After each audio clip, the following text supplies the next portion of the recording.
Though they haven't sailed into first place yet, the Bucs' winning ways since the middle of May have put them back into postseason contention. The playoff push begins tonight when the Pirates host the Colorado Rockies to begin the season's second half, and it's up right now on Root Sports.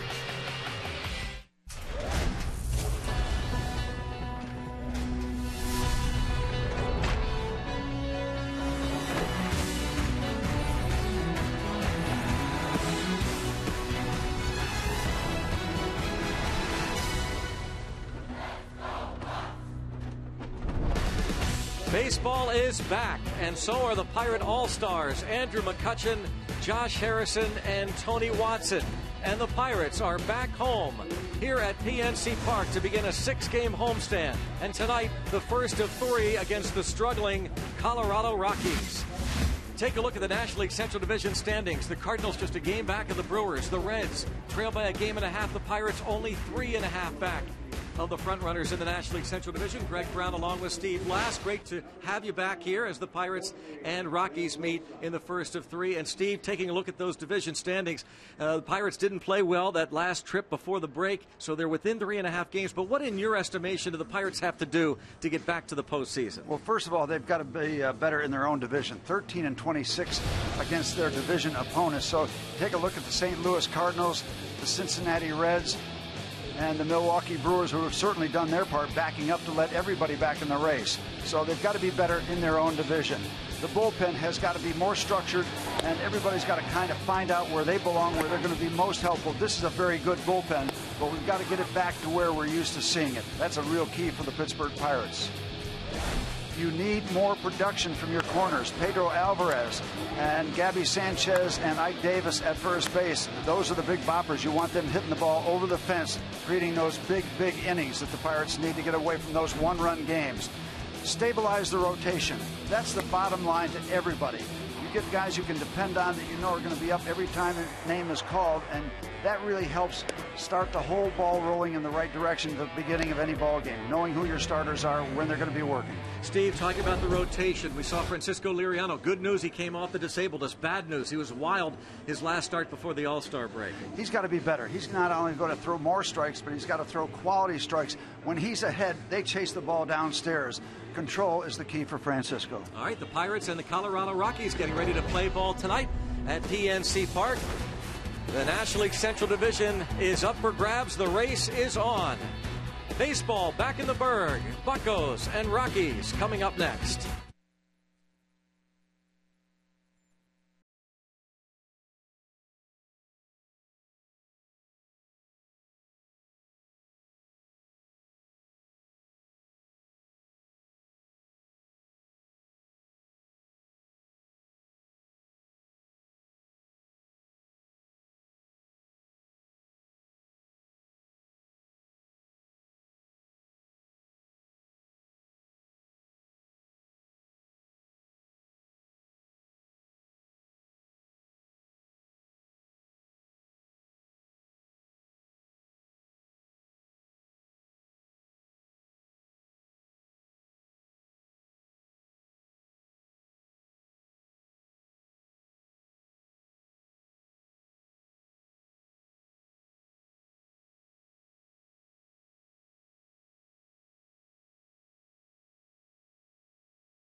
assistant athletic trainer Ben Potenziano, who went to his first All-Star game. Clint Hurdle returned to the Midsummer Classic. He was a coach on Mike Matheny's staff.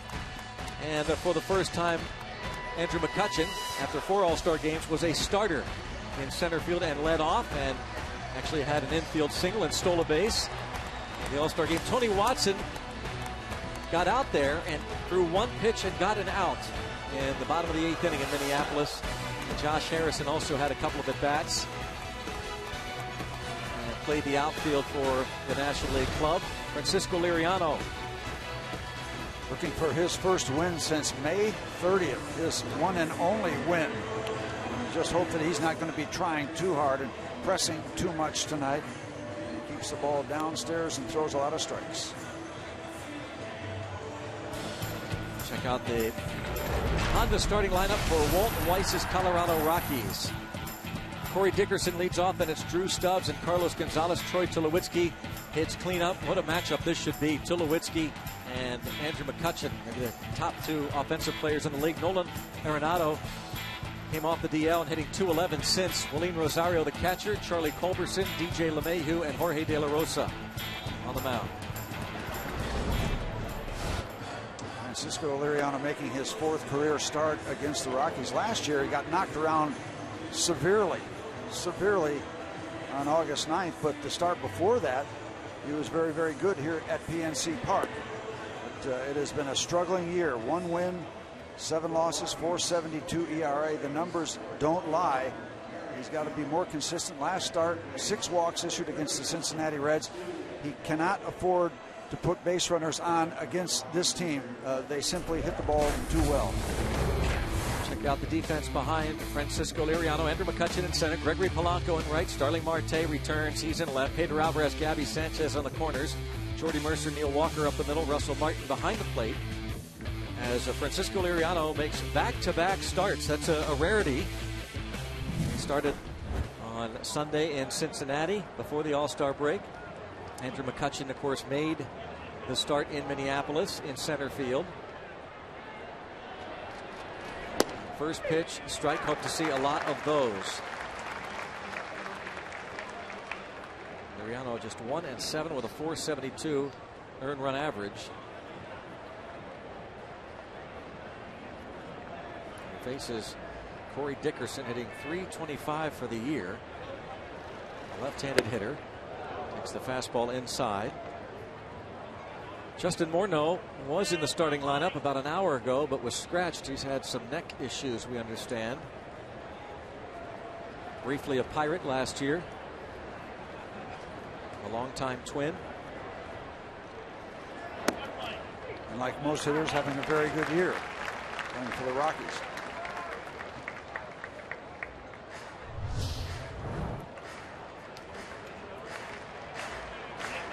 Looked like a little bit of a cutter, starting inside and just maybe nipping in to get that inside corner. Love to see him get off to a good start. Yeah. Have a good first inning, get your feet on the ground. When you're struggling like this, you really don't know what's going to be happening when you get out there to start your next ball game. Here's proof positive, Greg, of the fact that one good year doesn't guarantee another. A little bit of a slip here, maybe.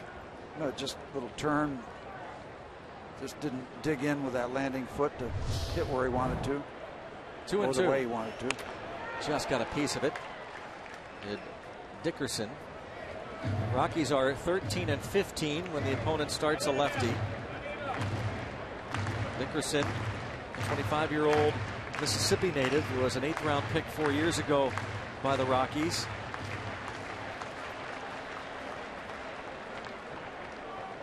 Boy, lefties last year could do nothing against Liriano. This season they're hitting .310 off of him. Dribbler going to be a tough play. And that'll be an infield hit. And I think it was going to be an infield hit even if Pedro picks it up. So when you're having a bad year, that's the kind of thing that happens too. You make a good pitch, they do nothing with it except dribble it down the third baseline, and they're on first base. Infield single for Dickerson to start the ball game. And of course, last time out, Liriano looked really sharp in Cincinnati. A 1-2-3 first inning. Then things got away from him. He gave up a 3-run homer to Christopher Negron, his first big league home run. 9 men came to the plate. He was down 3-0 to Johnny Cueto and the Reds. Here is Drew Stubbs, former Red. It's this ball hard the other way, but it is out of play. We have seen Drew Stubbs over the years when he was with Cincinnati display some tremendous power. He's hit 10 home runs this year, and he's batting .354 against lefties. Still with that good speed. These Rockies, of course, we all know the story. They are tremendous at home. They struggle on the road. And they're doing that whole thing as much as we've seen them in a few years. That disparity. Yeah, there's always, I mean, every year you can find a disparity, but this goes back to maybe the Blake Street Bomber days. I mean, just look at Stubbs, for example. He hits .357 at Coors Field, .206 on the road. And you can go up and down their batting order and find that disparity on just about every player as this pitch is in the dirt and picked by Martin. And do we still ever know why that happens? I mean, is there still a definitive answer? Can it be just the thin air, Coors Field? I mean, there's something. There's something to it. Yeah. I mean, there is something to it. You cannot deny. And despite the humidor, which has helped. 2-2. There's a swing and a miss. Mariano didn't get enough of those his last time. I'll tell you, this year, Greg, and I really noticed it on the road trip when I was watching the games on TV. I've never seen a year where so many swings and misses at balls down way under the strike zone, balls in the dirt. It's amazing the number of swings that chase really, really bad pitches. Didn't chase this one. 3-2. And I've talked to Ray Searage about it, and he says, I told my guys, when I say bury the pitch downstairs, I want it in the dirt when they get in certain situations. That's the phrase they use now. So it's become a kind of a way of life for both hitters and pitchers. Big pitch here early on. And it's a walk. Infield single and a walk on a 3-2 pitch. And now you're getting into the real meat of this order with Carlos Gonzalez and then Troy Tulowitzki. Talk about the home road splits. Amazing. Almost 500 at home, 16-30. Score 2 more runs a game. Look at the batting average. .315 at home, .244 on the road. It's just, well, we got them where we want them, but assume nothing with this team because this team can hit. They can flat out hit. They lead the league in 1,000 categories. Batting average, hits, total bases, home runs, RBIs, slugging percentage, all #1 in the National League. The other way, and it is a foul ball. You see Marte playing pretty deep against the left-handed hitting Carlos Gonzalez. 8 home runs on the season for Cargo. He missed 35 games with a finger issue. Good to see Marte back, by the way. And you got to be back, figuratively and literally, because these guys lead the league in home runs. It's hard to play anybody shallow.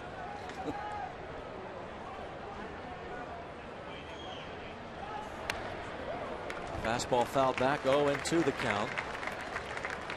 Remember when Don Baylor managed the Rockies, he used to say, I had my outfielders play shallow because if they're playing back,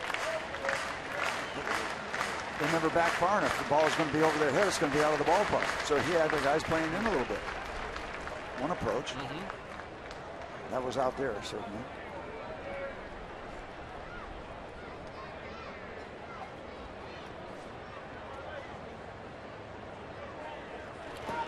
Another block there on the fastball. Russell Martin. So Francisco is searching once again to get that rhythm to throw the ball where he wants to. And nothing has really been hit solidly, but here he is laboring again in the first inning.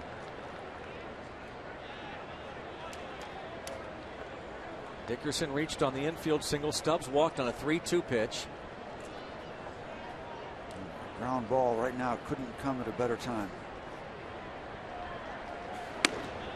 And a fastball missed, 2-2. Talk about the good news. See that fastball. And the health is no longer an issue with Liriano.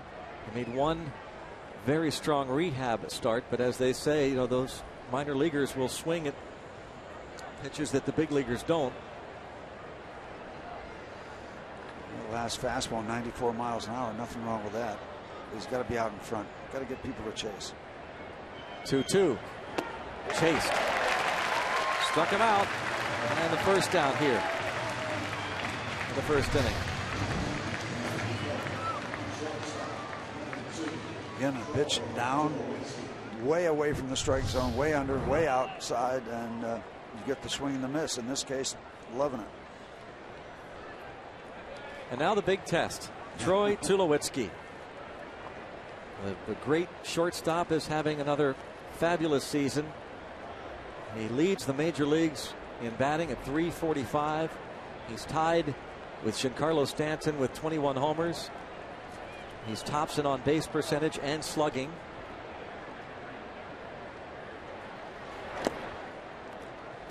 It would appear that he and McCutchen,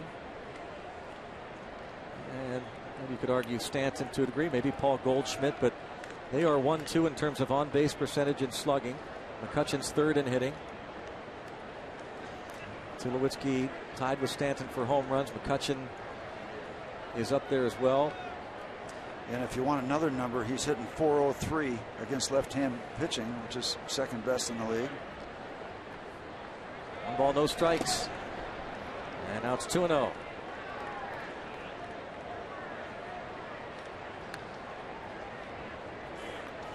Liriano's 16th start of the season.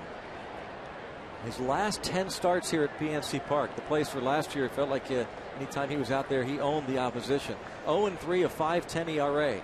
His last 10 starts here. Before that, previous 9 starts, he was 8-1 with a 1.21 ERA.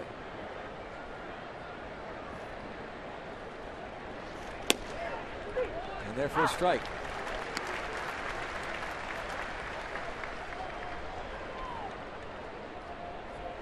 So what's the difference? Still think it boils down to control. Even when he's throwing strikes, I see him throw a lot of strikes that aren't as high quality strikes as we saw all the time last year. All the time. Good, and out in front. Falls behind Tulo. 3-1.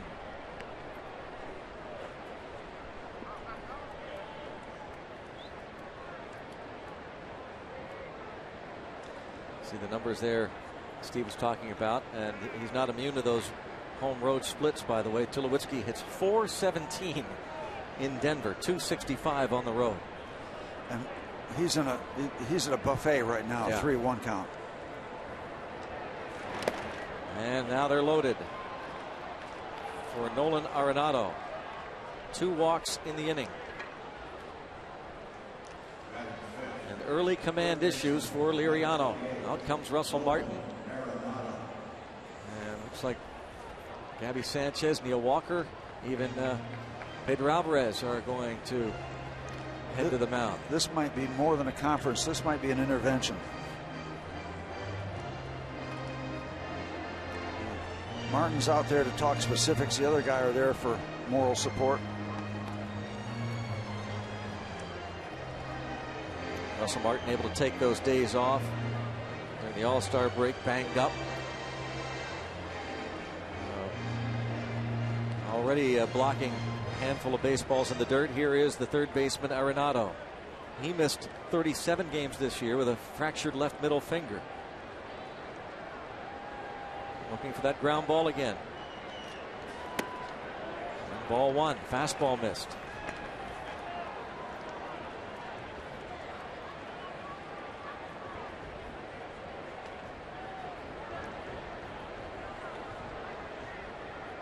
Bases loaded for the Rockies. Another fastball. An appeal. No. It's Tim Welke. But to be quite honest, you're not going to win many appeals when you are struggling with your control. throwing a lot of strikes, you might get that call. This is the 25th pitch of the inning. And it's a ball, and now it has reached maybe a critical stage for Liriano and the Pirates. Tim Timmons, the home plate umpire, the crew chief at first base, Tim Welke, with Marvin Hudson at second, Clint Fagan at third. There's the crew chief, Tim Welke. 3-0 on Arenado with Dickerson, Stubbs, and Tulowitzki aboard, and a strike.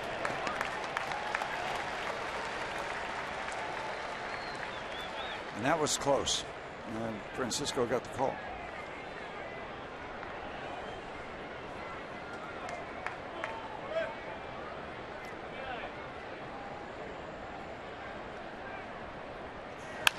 Ground ball to third. They get one. They get two. Do you believe it? And what a big time fist bump there from Russell Martin. He was fired up. So are the Pirates. Somehow, some way, Liriano gets out of it unscathed thanks to the pitcher's best friend.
Game in the very first inning. Steve getting Arenado into the double play. Yeah, stop the fight. We got the play of the game right here. And that's the first ball that was hit hard by the Rockies. And Pedro was able to take that hop that came up to him. And because it was hit so hard, plenty of time to get it around the horn. Get in the dugout. Let's step in there and catch our breath a little bit. See if the Pirates can score in the bottom of the first inning. The Toyota starting lineup. Gregory Polanco leads things off. Last 25 games before he went on the bereavement list, Marte was hitting .309. He hit second. Then it's Andrew McCutchen and Russell Martin in the cleanup spot against the lefty. Neil Walker bats fifth. Gabby Sanchez at first. Pedro Alvarez, Jordy Mercer, and Francisco Liriano all of a sudden get used to a lefty on the mound. Beginning tonight, the Pirates are going to face 4 straight left-handed starters. Starting with Jorge De La Rosa, former Milwaukee Brewer, 10-6, good one-loss numbers. The ERA, well, you know, it's going to be skewed a little bit with some of those starts coming in Denver, but he has won his last 4 starts. His last 4 starts, and opposed to, or the other end of the spectrum from Liriano, he has only walked 6 in his last 4 starts. Francisco walked 6 in his last start. So he is on a roll right now. 16-game winner last year for Denver. Now Gregory Polanco, who has recently been sitting against the few lefties the Pirates have seen. He is batting only .184 against left-handed pitching.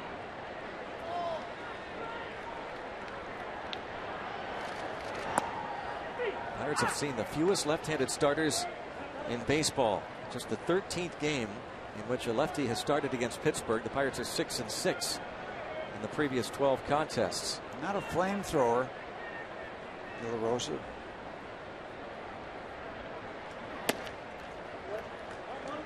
73 strikeouts, 103 innings.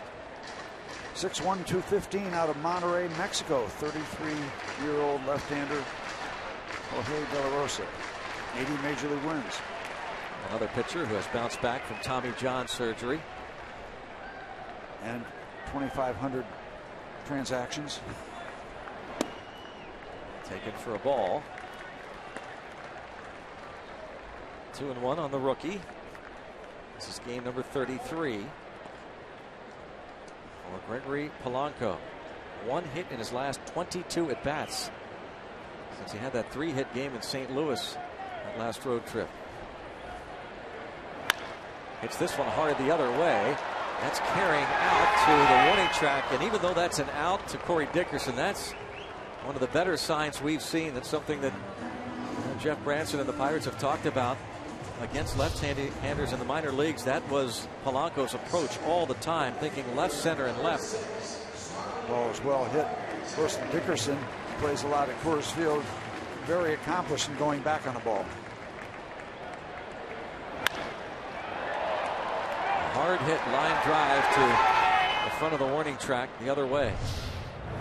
Well, Jeff Branson will be happy with that approach from Polanco. Here is Starling Marte. He has not played in 10 days. Almost like being on the disabled list. You oftentimes see players who don't do those rehabs in the minor leagues. Neil Walker can attest to it. That first few, maybe several games, struggle with their timing. Oh, how about that? Very good. That is very clever. And you don't have to be an independent to do that. Right. You got a lot of friends. Yep.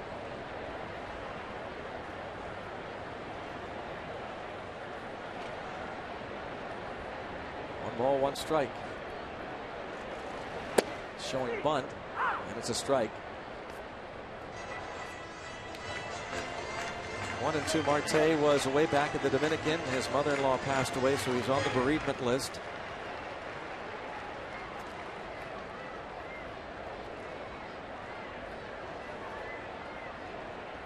One ball, two strike pitch. De La Rosa has that little hesitation and a line drive that'll hook into the seats.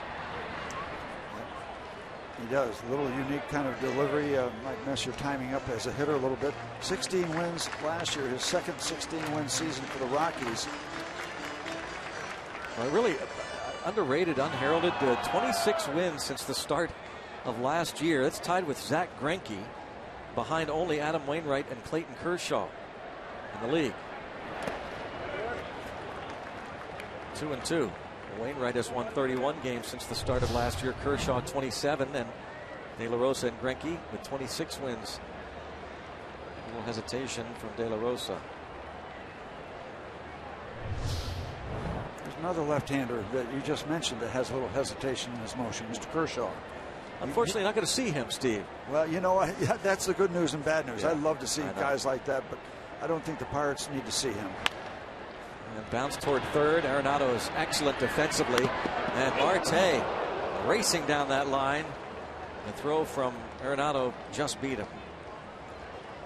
You know, I was looking up the resume of Jorge De La Rosa before the ball game. As you watched the close play at first base, De La Rosa was signed in 1998 by the Arizona Diamondbacks. And he has had 14 different transactions since then, between injuries and options and trades. Up and down and all around. He's well traveled. In his 7th year with the Colorado Rockies. Andrew McCutchen now. That National League batting race. Talk about Tulowitzki hitting .345. Matt Adams of the Cardinals at .329. Then McCutchen hitting .324. McCutchen tied with Casey McGee for the most hits in the league. Tops in total bases. He's second behind Tulowitzki in on-base percentage and slugging. Andrew was almost part of a kind of a legendary play in the All-Star game. If Jeter gets the out call at first base, it's more accolades for Derek Jeter, but Andrew was able to beat it out to lead off the game for the National League.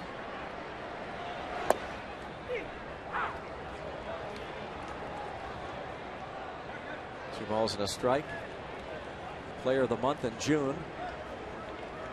And heading toward the second half of July, he's got a good down payment on Player of the Month for this month. De La Rosa gets a nice call there. The floater, 71-mile-an-hour off-speed pitch.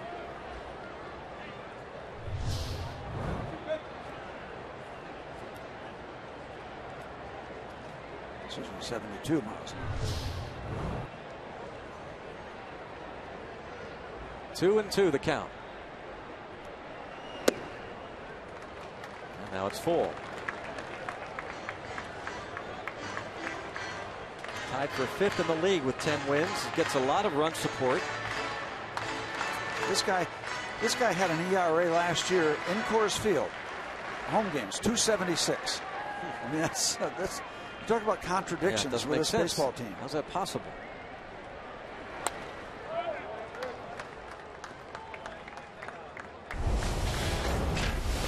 Andrew McCutchen won Player of the Month by hitting .343 in June, doing even better this month. His OPS is even higher. I mean, just incredible. Just you think he can't get any better, he does. Yeah. If you don't like one number in June, he'll be better in July. If you don't like one in July, he already was better in June. And he'll take the walk. He leads the league in that department. Steve talked about the fact that De La Rosa shows, for the most part, pretty decent control. He walks McCutchen, now Russell Martin hitting cleanup.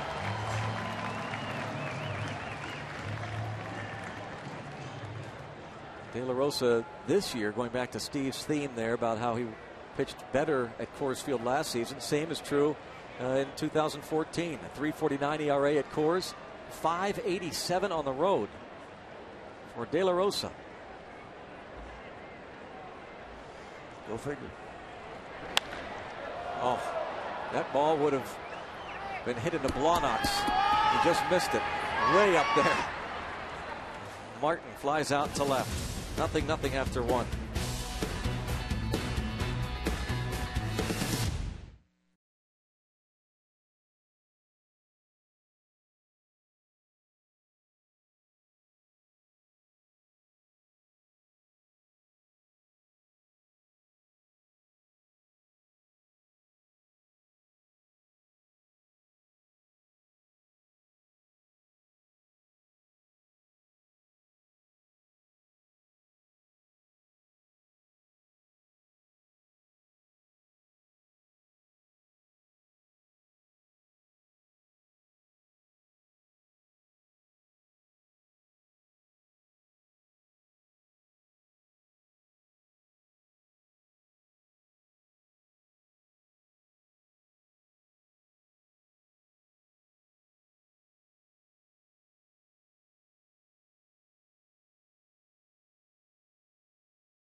Customary spot at PNC Park. I'm Robbie. It's Mikowski. Greg and Steve talking a couple moments ago.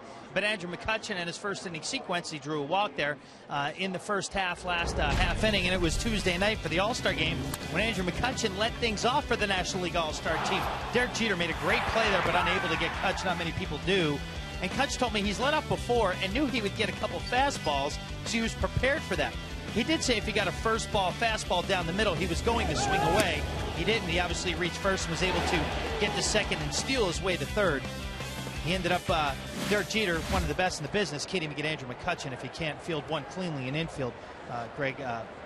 So good stuff by Andrew McCutchen leading off there, and had a great time in his fourth All-Star game. First time elected by the fans. He said that was the most unique part about it, and he enjoyed himself quite a bit. Thanks for hearing that a lot, Robbie, from not only the guy that's been there before, but also the first timers, Watson and Harrison. There's a fly ball to Andrew McCutchen. Not recorded. William Rosario. A better start. Second inning. Yeah, it was kind of neat to see McCutchen talking to Derek Jeter out there. Number 22 talking to number 2. Deuce is wild. A couple of real fine baseball players. Both big smiles on their face. Nice to see the magician get the first out here in the top of the second. Here's Charlie Culberson. He was the late addition to the lineup in there with Justin Morneau, a scratch. And did I hear somebody say this is his first major league start at first base? I think I heard that. See how he fares defensively. There's a lot more going on at first base than a lot of people realize. Culberson batting just 190 on the year, the rookie.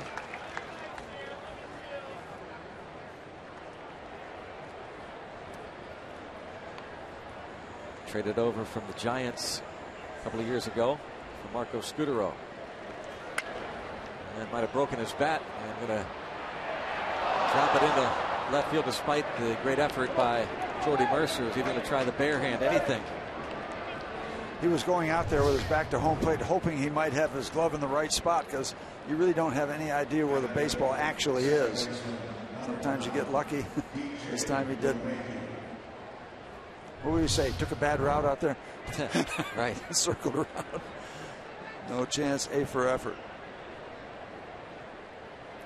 A one-out single. Here's the second baseman, DJ LeMahieu.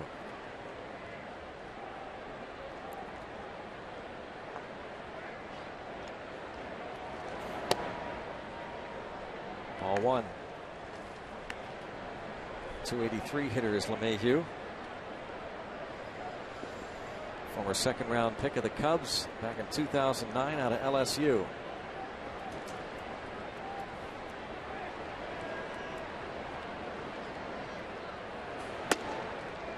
And 2-0.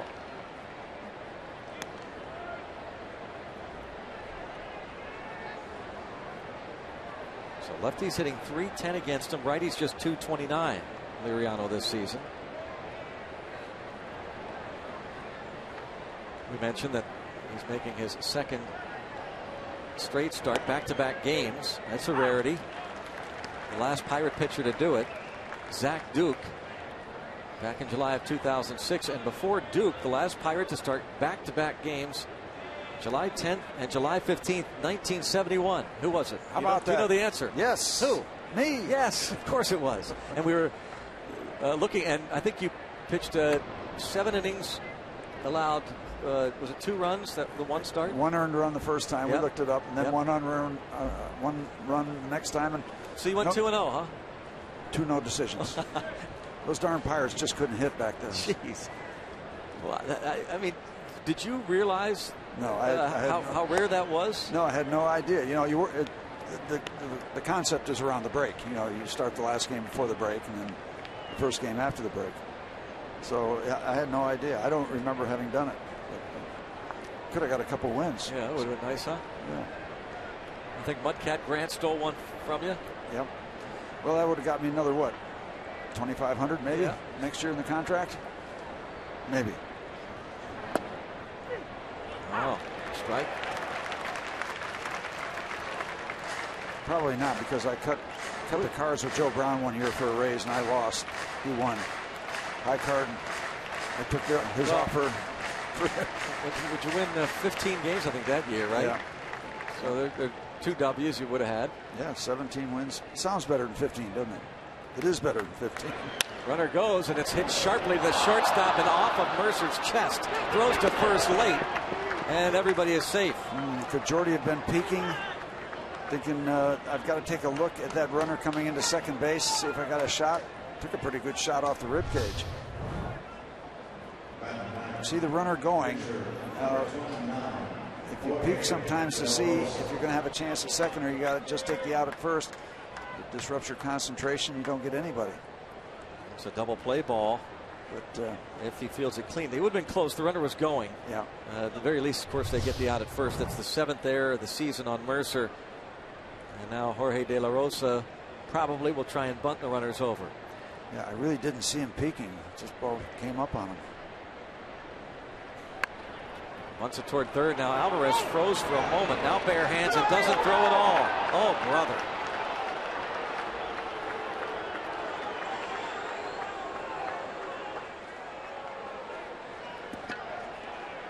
You really have to wonder there. Did he not have a grip, or did he just? I think is he fearful of throwing? I think at the end he had trouble getting the grip at the naked eye. Another look from a better angle. Yeah, he was heading back toward third base. Yeah, he didn't have a grip. Correct. Now they're loaded. That goes as an infield bunt single. Alvarez went back to cover third, thinking they would have a play there. And now they're loaded for Corey Dickerson.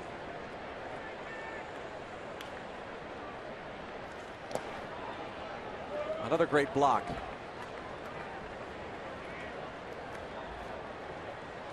You know, one of the things that we really haven't talked a whole lot about, Steve, the defense of the Pirates. It's got to get better. Yeah, that's got to improve this second half. They've committed 68 errors. Only the Diamondbacks have committed more. I don't know how many Houdini acts that Liriano has in him tonight, but he needs number 2 right here. That's 2-0.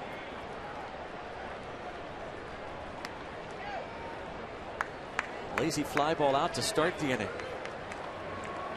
And that Culberson bloop single into left. Here comes Ray Searage. Yeah, off a broken bat. LeMahieu hit the ball hard off of Mercer's chest. And De La Rosa reaches on what is ruled a bunt single.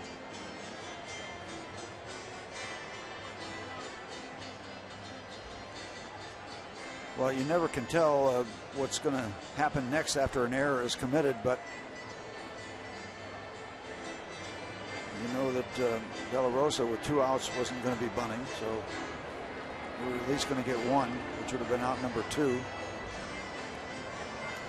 Takes the bunt out of the equation, and you're pitching against your mound opponent. So this could have put the Pirates in the dugout, but here they are with the bases loaded, 1 out.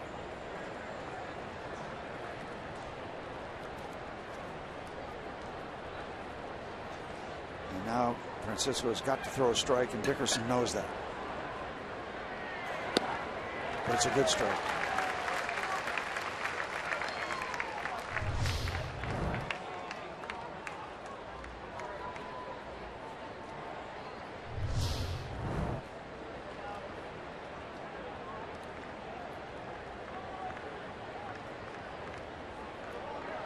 Infield, of course, at double play depth. Dare we ask for a ground ball? Yes. Hit hard at Mercer, but he drops it. Double play ball. They're only going to get 1. Another hard hit ball that Mercer can't field cleanly, and it's 1-0 Colorado. That will not be an error to get the out, but that's a double play ball. An RBI for Dickerson. We got the ground ball. Sharply hit. Plenty of time.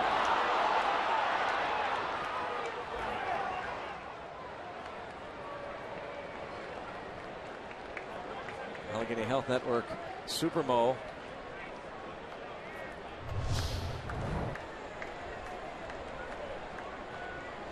And now it's Drew Stubbs.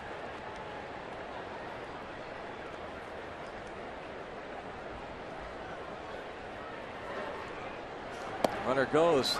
They will not throw to second. Stolen base for Dickerson, his 7th.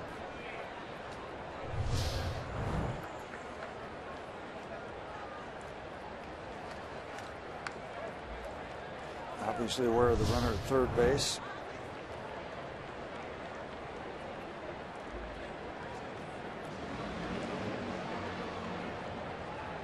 Now let's see if Francisco can pick his defenders up.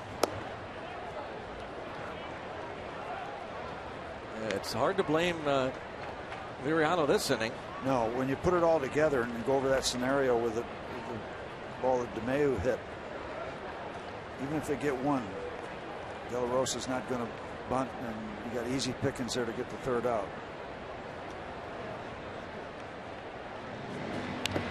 Should have had an out of the bunt by De La Rosa. An error, a bunt, that should have been an out. Dickerson's hard hit shot should have been 2. 1 ball, 2 strikes on Stubbs.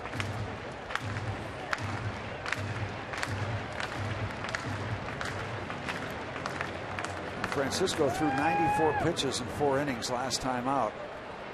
He's on that kind of pace right here. His 20th pitch this inning.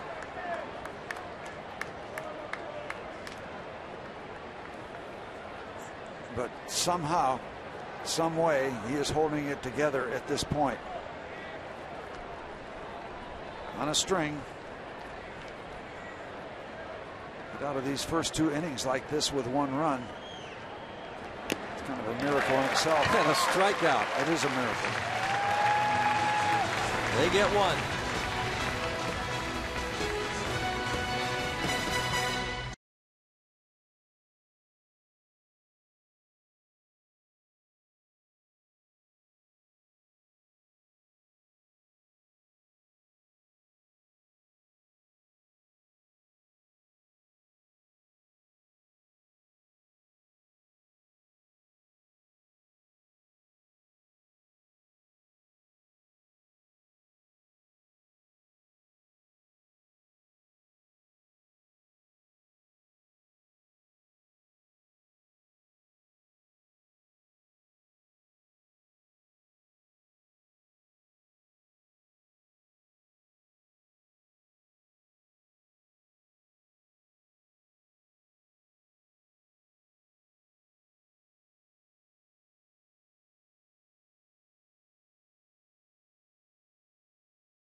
So we join you now in the bottom of the 2nd inning. The Rockies leading the Pirates 14-0. What? That's what it feels like. It does, doesn't it? 1-0. Thank goodness.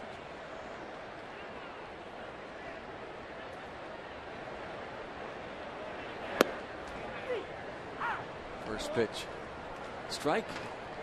Neil Walker hitting right-handed. 283 average from this side of the plate. Walker, Gabby Sanchez, Pedro Alvarez against De La Rosa.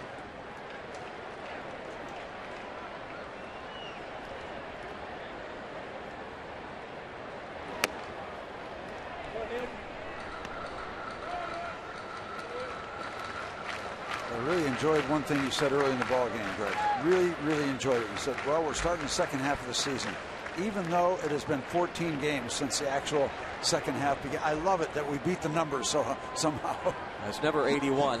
Never or rarely is an all-star game played between the 81st and 82nd games of the 162 game schedule. The Pirates have played 95 and at 49 and 46. Taking on this Rockies club that is 40 and 55. The Pirates, one of the better home teams in baseball, 29 and 20. The Rockies, a dismal 16 and 30 away from Coors. And this is what happens to them. They really should have a big lead. I mean, conceptually, the opportunity to have a huge lead. They've scored 1 run. They're away from Coors Field. But yeah, we all grew up. Hey, All-Star game. After the All-Star game, second half. I don't care how many games. No, it is the second half of the season. Yep. That's what the All-Star break is all about. Oh, strike 3 call. Walker can't believe it.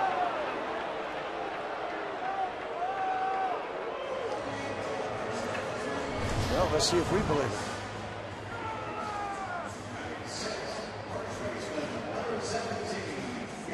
Rosario maybe bought a call for Tim Timmons. Yep.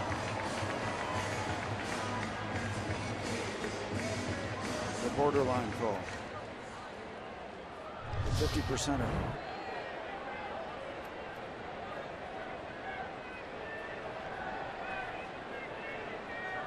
Gabby Sanchez. Pirates really do, even though the offense has been outstanding, really, especially since early May. Pirates overall tied for 3rd in the league in terms of batting average.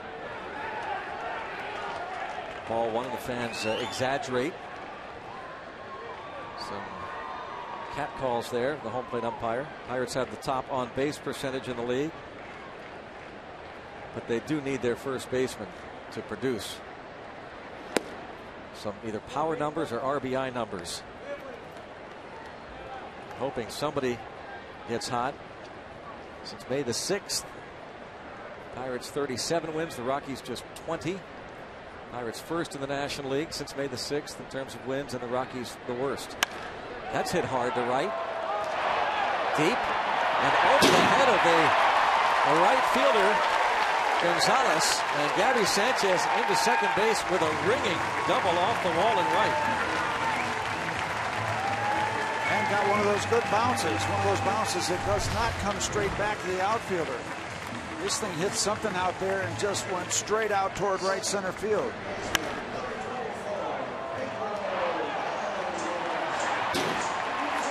Gonzalez got almost his face up against that wall. Yeah, that's always risky because very seldom are you going to get that perfect bounce right back at you when you're that close. And now Pedro Alvarez, the man under the microscope. You're talking about corner production. Well, there's a start right there. Gabby rattles the fence. Have to hope that that 4-day break is just what the doctor ordered for Pedro Alvarez. Get away from it. He's been okay offensively, but not the power numbers you're looking for from him. Drive-in runs. And play every day against the righties and the lefties. De La Rosa has given up 12 home runs. He gave up 11 all of last year. The Rockies, as a staff, have allowed 113 homers. That's the most in Major League Baseball. Good pitcher's pitch delivered there.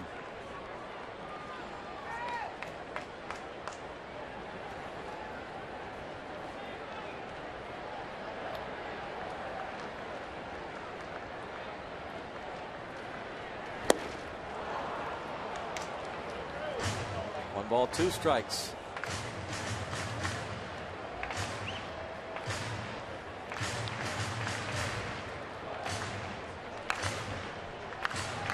Alvarez against De La Rosa in the past, 3 for 9.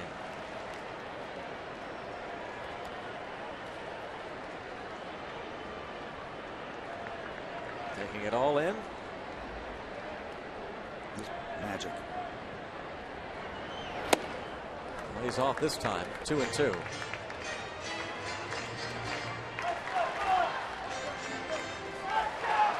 "33 years old, been around. Undrafted free agent signed by Arizona back in 1998. Done a lot of pitching.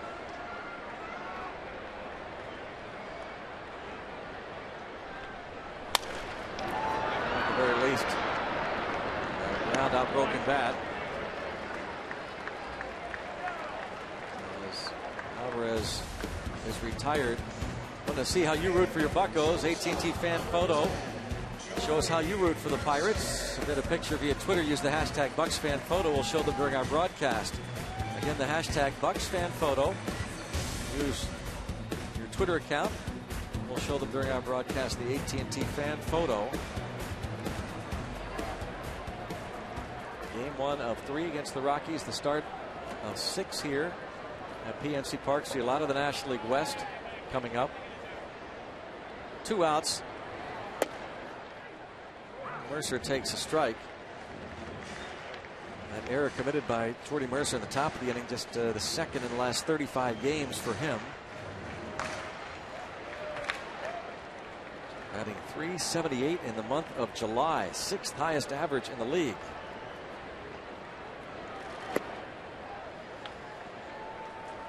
And you know he's burning up right now. Yeah. 2 chances to turn a double play to put a 0 up on the board, and he didn't get either one of them.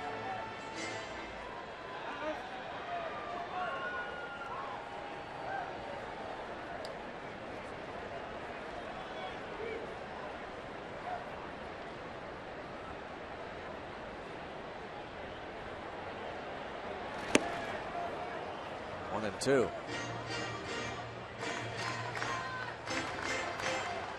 Last 6 games here at PNC Park. 10 hits in his last 17 at bats.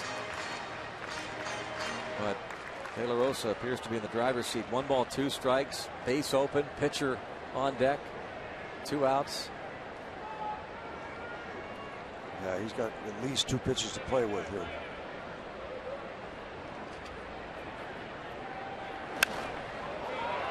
It's popped up out of play.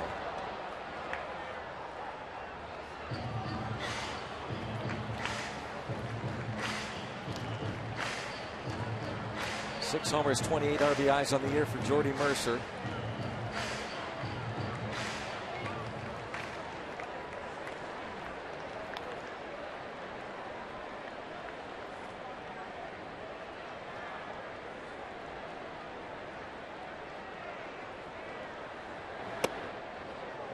And 2-2.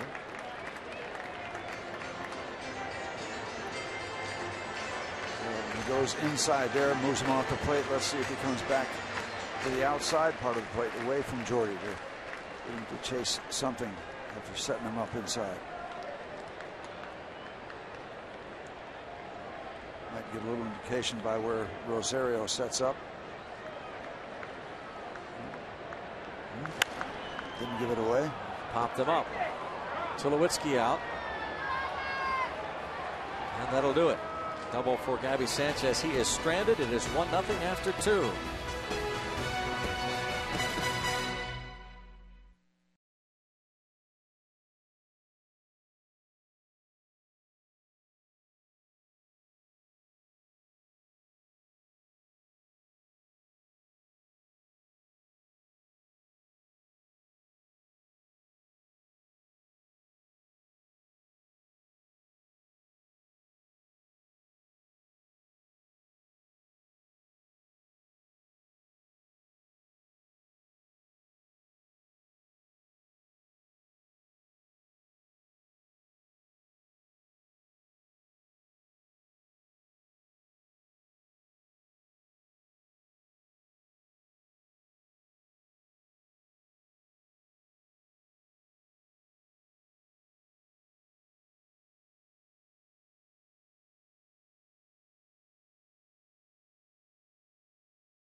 Sports is brought to you by the all-new Chrysler 200, America's import, by Toyota, Now's the time to go places with Toyota.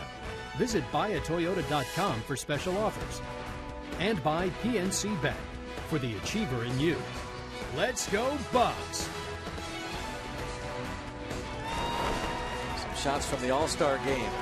The club in there, Buccos. Down early.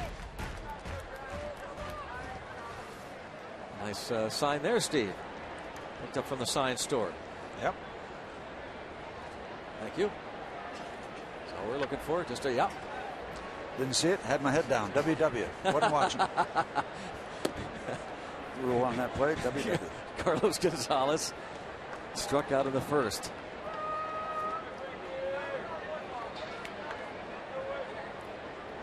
Simple okay or yeah. Yep, that'll do that's it. all you need.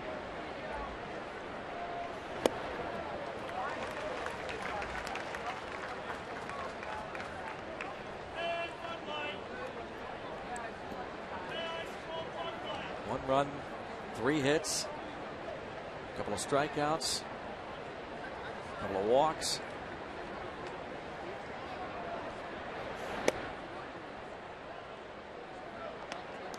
Two and one the count on Cargo. 26 homers last year. Again, missed 35 games with left index finger that had some inflammation in it. Finally had to have surgery on it. Popped up out of play. How many hand and or finger injuries did we hear about with these Rockies? I'm talking to the radio voice Jack Corrigan about it. It's incredible how many guys forced on the disabled list because of various finger or hand ailments. Brett Anderson out with an index finger problem. Nolan Arenado was on the DL. Cargo down on strikes for the second time. 3 Ks for Liriano, and now Troy Tulowitzki. In his 8th full season with the Colorado Rockies, leads the National League in average OPS, runs scored. He's 21 homers, tied for the most in the National League, and he got the most fan votes to start this year's All-Star game, his 4th All-Star game. Troy Tulowitzki. First round pick back in 2005. And what a draft. So many players not only playing in the big leagues from that draft, but starring. Andrew McCutchen, Jay Bruce, Tulo, Ryan Braun was part of that draft. Ryan Zimmerman. Getting yourself an all-star team right there. Here we are. Yeah. Look at those names.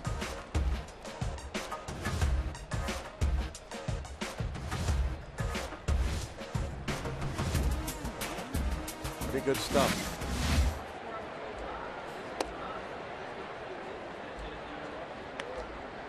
Two and one the count on Tulowitzki.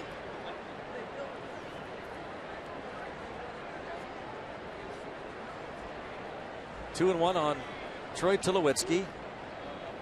Missed 25 games last year with a broken rib and still hit 25 homers. One of 6 shortstops in Major League history with at least 4 seasons of 25 homers or more. Cal Ripken did it 8 times. Alex Rodriguez 7 times. Ernie Banks 7 times. And Miguel Tejada 6 times. Shortstops in Major League history with at least 4 years of 25 plus homers.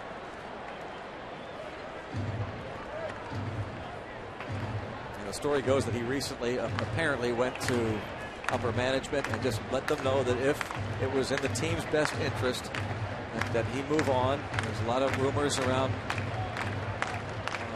players on the Rockies and really any team that's pretty much out of the race. He thought that he told them they thought that it would improve the team.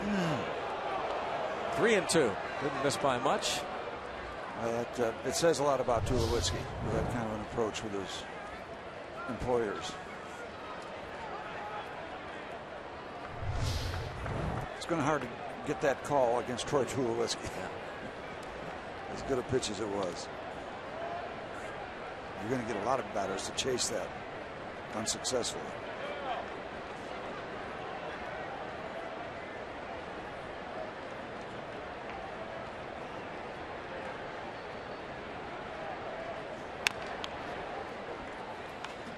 Greg, I watched a good bit of the All-Star game, and I grew up loving everything about the All-Star game. I don't love everything about the All-Star game. I'm on that side of the fence where I think to have an exhibition game determine home field advantage, I'm astounded. I'm just astounded by it. I know people feel the other way, but if it means that much, hand-pick an All-Star team and make them and have them play 9 innings. Yeah, silly. Strike 3 call. Passing remark by Tulo as he departs. And we've got a much better start to the top of the 3rd inning than we've had previously. Oh, yeah. Man. Perfecta. Good pitch there, huh? Perfecta. 2 outs, back-to-back case, 3 in a row going back to last inning for Liriano.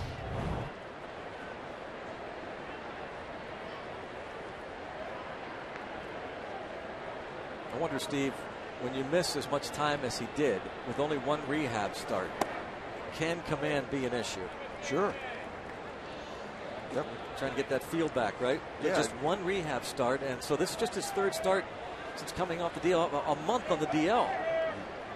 You want to find a way to get your feet on the ground and yeah, get the feel back. It's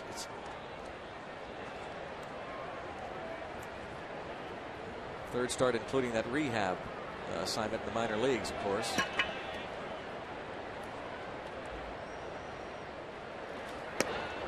You know, guys have done okay without going to rehab, but it can't hurt you. In other words, I think the guys that do well coming back may be an exception. It's like spending extra time in the minor leagues, AAA. You know, you might feel like you're ready to go earlier to the next level, but it's not going to hurt you. Garrett Cole will be rehabbing this time, at least a couple starts down in the minors.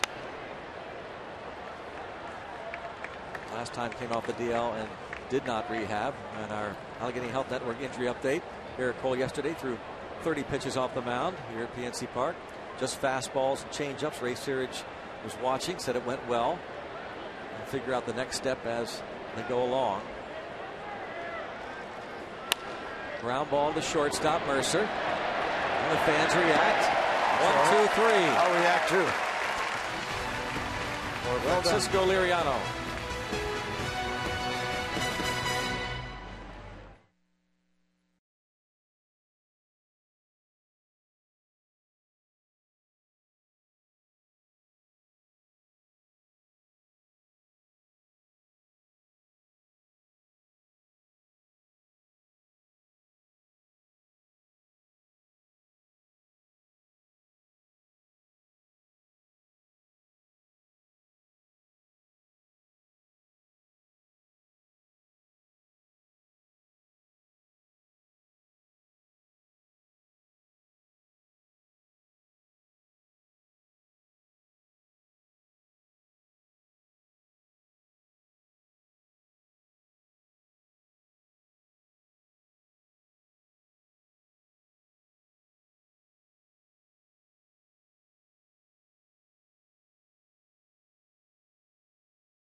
Sports is brought to you by 5-Hour Energy.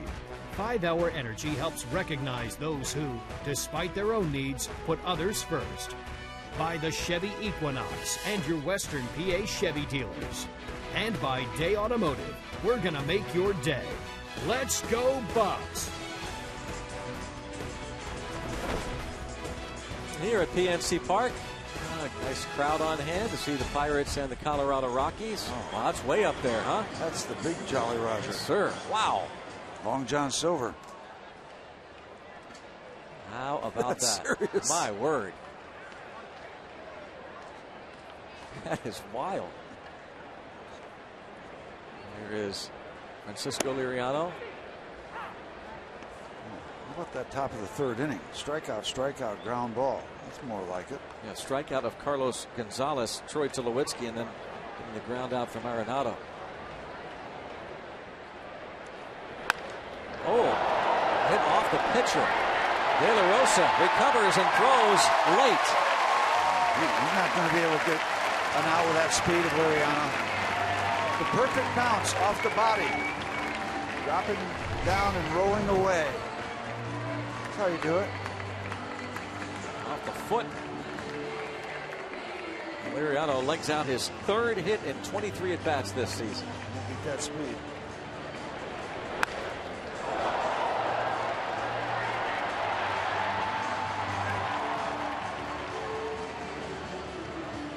Walt Weiss and a trainer out checking on De La Rosa.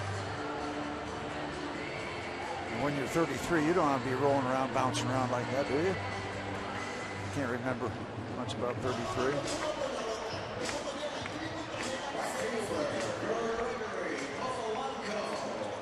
Gregory Polanco lined out to Corey Dickerson in left in front of the warning track. His first at bat.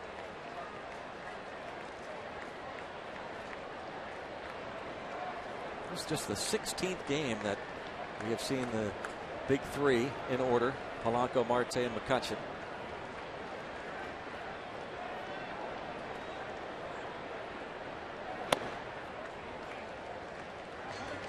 Went to Altoona, Steve, with my son for the Eastern League All-Star game this week. Busman's Holiday. People's Natural Gas Field. And they were promoting El Coffee coffee mugs they were going to give away. I believe it was last night, the first game back after the All-Star break. We've got a promotion coming up as well here at PNC Park for Gregory Polanco. 2-0 the count now on El Coffee. So Mr. Coffee, Joe DiMaggio, and his legend, they have to step aside. Yep. The new Mr. Coffee.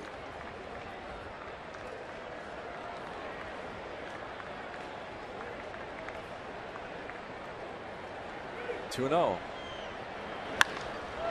hard the other way, but again Dickerson is there and makes the catch. First time Polanco lined out in front of the warning track. This time hit the ball well, but with more air under it. Kids Day this Sunday, Pirates and Rockies, and the kids 14 and younger get a Gregory Polanco poster. Thanks to Cottonelle, Viva, and Giant Eagle. Come out early for the #1 Concord Family Fun Zone out on Federal Street, and stay after the game. Kids can run the bases. That's presented by Kennywood. For tickets, go to Pirates.com. This Sunday, 1:35. All kids 14 and younger get that Gregory Polanco poster. That's a good sign store right there. Let's go Bucks written on her arm. That's all you need to say. Response. Better than the yep. WW. Yep. You weren't watching. Ball one on Marte. Grounded out to Arenado at third, his first inning at bat. So far, no indications that Liriano might try to steal a base. Not yet. Culberson playing back a little bit.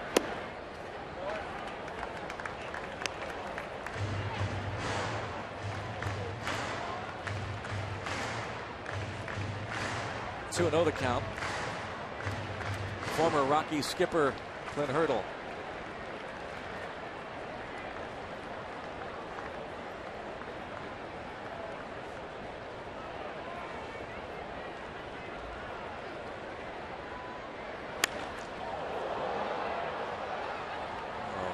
Bounce off front end of the suite level toward the upper deck. Line foul, 2-1. Those are big time suites. Those are home run boxes or lounge areas of the World Series. Excuse me. Remember in the World Series years.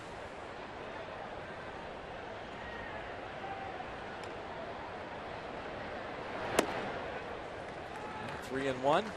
See if Marte can find a pitch to his liking. From De La Rosa, Steve mentioned he's given up a dozen home runs.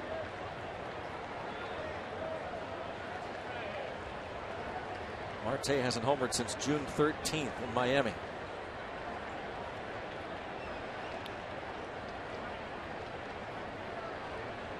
Played his last game July the 8th in St. Louis and on the bereavement list. 3-1. A full count.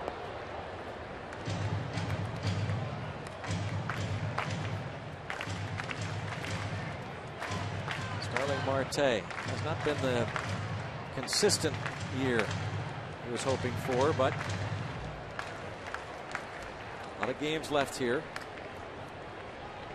Turn it on in the second half. Rather stylish catchers get up, wouldn't you say? Yeah. Everything kind of matches. Marlene Rosario at times has struggled defensively. There's a broken bat foul into the seats. And, well, we have a moment, Greg. Want to mention that there's going to be an open house at the Roberto Clemente Museum tomorrow and Sunday. Saturday from 3 to 7, Sunday from 10 to 2. So you got time to go to the museum and head right down to the ballpark. It is one of the gems in Pittsburgh. It really is. It is one of the gems. You should try to take it in. Tomorrow, Saturday, from 3 to 7. Sunday from 10 to 2. A lot of stuff there. No doubt. Great way to start your baseball day. 3-2 pitch. And ball 4. 2 on for McCutchen.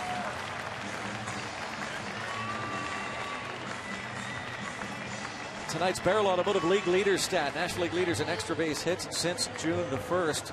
Andrew McCutchen way out in front of Duda, Goldschmidt, and Rendon. Is he ever?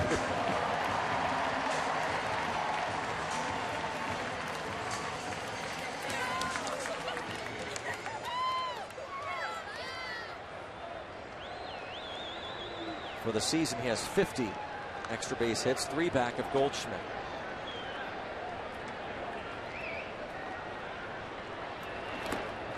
There's a block by Rosario. He might be tested tonight. 7 wild pitches thrown by De La Rosa. Getting close to number 8 right there.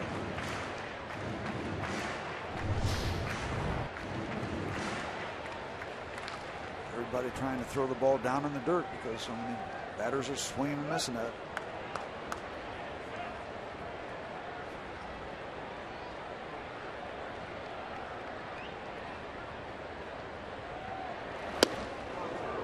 A big cut came up empty.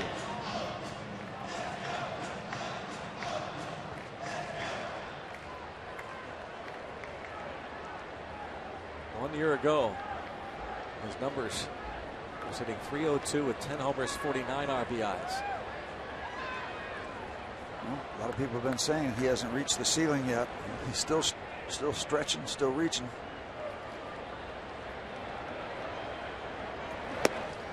Two and one. How good is Andrew McCutchen going to be when all the dust settles on his career?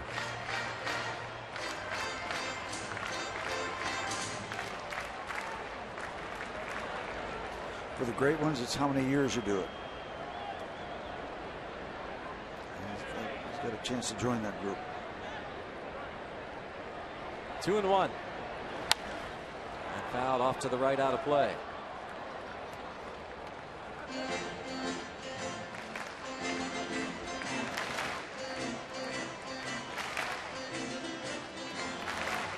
Count even on McCutchen with 2 on and 1 out. And really expect De La Rosa to be around in a while. This is start number 20. His first 19 starts, 16 decisions. This guy hangs around. Rockies went 21-9 last year when he started ball games. Steps off once Rosario to go through the signs again.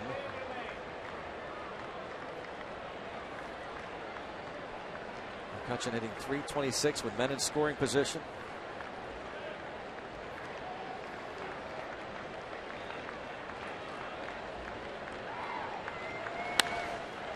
in the air to right center field. And both the center fielder Stubbs and the right fielder Gonzalez called for it, but then Stubbs yelled to Cargo that it was his ball. 2 outs.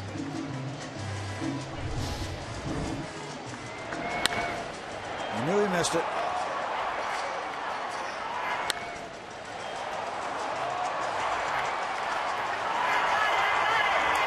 I think at one point we were able to see that bandage on the hand of Carlos Gonzalez in right field. You know, the hand and finger injuries. There it is. The evidence. That's some pretty lengthy surgery to repair that issue. But they told us 22 stitches going around to dig out that area that was the concern. A strike on Russell Martin. Big out for De La Rosa to get McCutchen.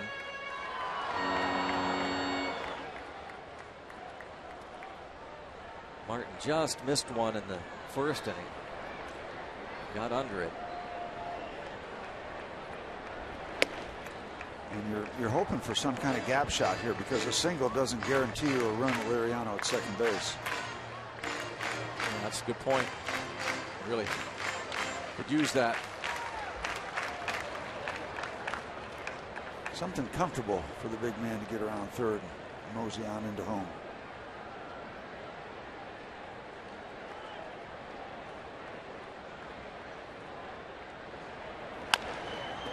Chopper.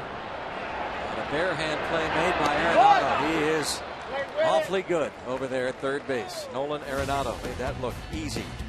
1-0 Rockies.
Delve into the team's rich history to see the best of your Buccos. Next edition, Countdown, Pirates' most memorable performances on the mound.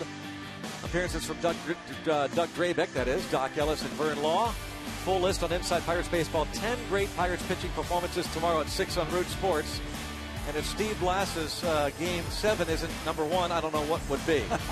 That has to stand out as maybe the greatest pitching performance in Pirates history. You think about what Blass did in the 71 World Series. And of course, Teak was tremendous as the closer in 79, but I still marvel at going back to if you watch those games in 71 that Steve pitched, those 2 complete games. With all due respect to Roberto Clemente, the deserving MVP, but a very close second was Steve Blass. Yeah, it was a good time to pitch a couple good ball games. It was the best of times. When they needed you most. Yeah, it was not much fun to get down 0-2 to a Baltimore Orioles team that won 100 games, defending World Series champ. The pitching we got in those 3 games, after we were down 0-2, I had a great game, and then Bruce Keeson had that great relief appearance, and then Nellie Briles pitched the 2-hit shutout. They got a total of 9 hits in 3 games, and that was pretty neat. A lot of good pitching. Pitching carries the day. Speaking of pitching, ground ball, deep short. There's Mercer. Retires Rosario.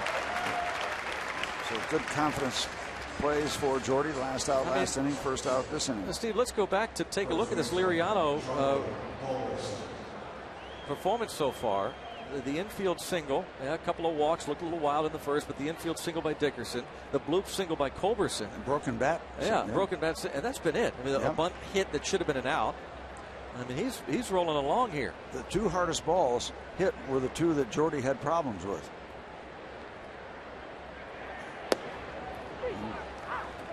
Can all come back. What a big shot in the arm this would be if Liriano can get back to his 2013 form, anything close to it.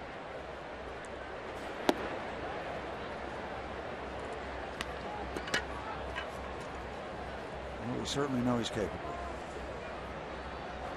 Comeback player of the year in 2013, 16-8, a 3.02 ERA.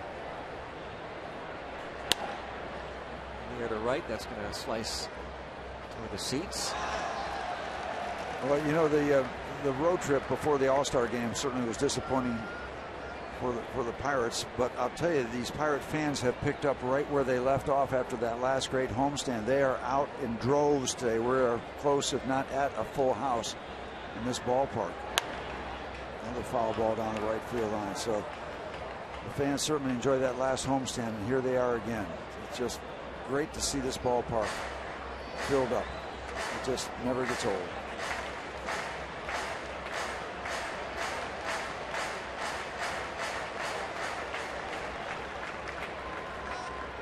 Two count. Culberson.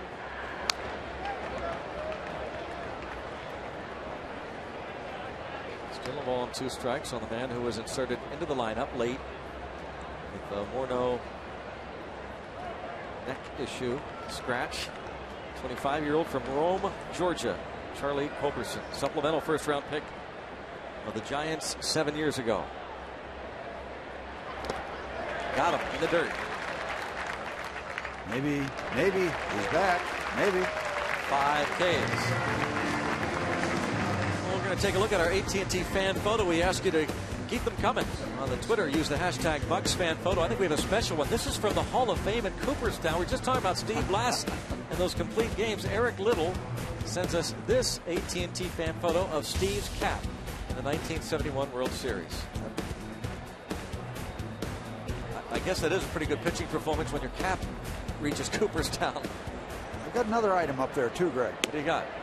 After the last game at Forbes Field, the night before the last game, it was a doubleheader on a Sunday. Saturday night, after the game, the big rubber on deck circle, I got a huge Sharpie and signed it. I was going to steal that the next day. The next day it was gone. The on deck circle you're going to steal. I signed it. I had it in my sights. It disappeared. It is hanging over the entrance to the theater in Cooperstown now. Somebody got it and it wound up there. True story. I've got photographs of it. You have it signed? Is it signed? Oh, yeah. You can see my signature. Eric Sherman, the guy who helped me write the book, was up there and got a ladder. Got one of the guys at the crew there to get a ladder. He got up and took a picture of it. About that. Were you the only one that signed it? Yeah, I was going to steal it. So by signing it with the Sharpie, you figured that's yours. Yeah. It marks it. Hey, sign my name. That on deck circle is mine. You went back, it was gone, and winds up in Cooperstown. That's it. Simple as that. Your cap in the on deck circle. And I don't know how either one of them got there. There's been stories about each one. In the air to right, Polanco for the wall, and up to make the catch. Down in order for the second straight inning. 1-0 Colorado.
world, but he's still getting used to this short right field and the fence and that wide warning track.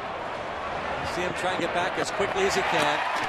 And he's been working on that with Rick Sofield, the Pirates' first base coach and outfield instructor, earlier today, telling Polanco to get back, feel that wall, and then if you have to come back in, come back in. Camara Barti, who is the Pirates' outfield and base running coordinator throughout the minor leagues, also is in town working with Polanco. They're looking more comfortable there. He'll get the feel of that. That's a learned kind of a thing. The more he does, feel his way around and know where he is most of the time. I asked him the other day about that warning trap because we see so many players go back 2 or 3 steps and they think that wall's going to be there and it's not. And he said it is one of the wider tracks he's ever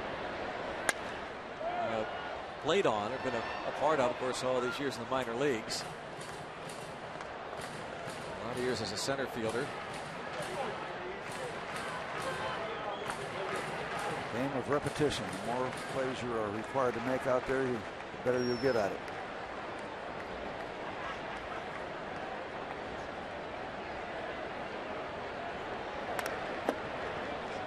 0-2 on Neil Walker, called out on strikes in the second. You know, Greg, I just kind of wonder when De La Rosa hesitates like that, does that subconsciously kind of start your engine in terms of starting your swing, the mechanics of your swing and your stride? You just wonder if that enters into your thought process as you watch him just hesitate for a moment. That gets you started a little earlier than you want to get started.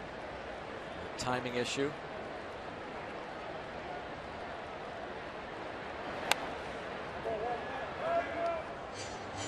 Stays 0-2 on Neil Walker.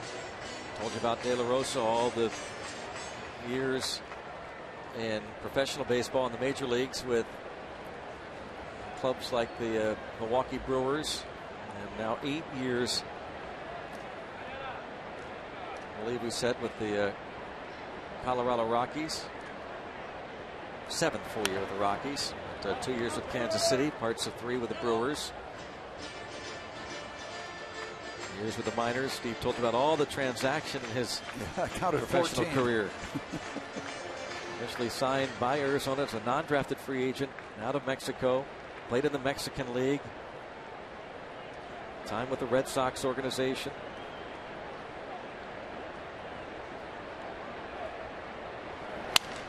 Broken bat roller, foul.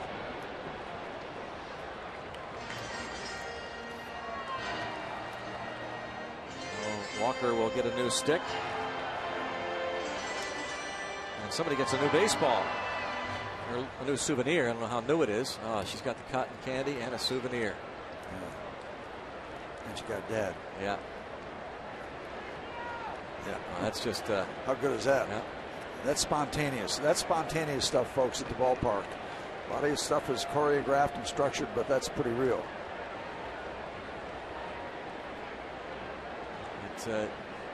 It's what separates baseball from every other sport, Steve. Yeah. Right there, what you just saw. There's Arenado. Throws out Walker. Now we're talking about the Hall of Fame in the on-deck circle.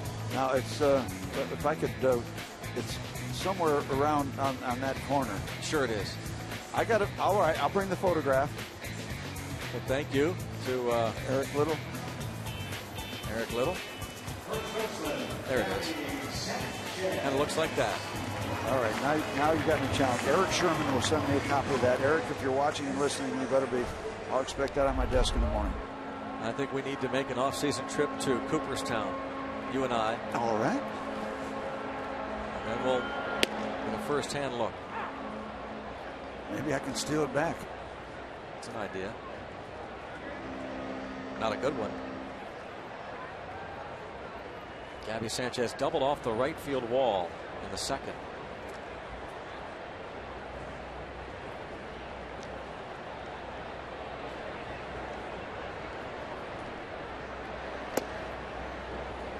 That was such a neat moment, though. We saw Dad with his little girl there and cotton candy and the souvenir baseball.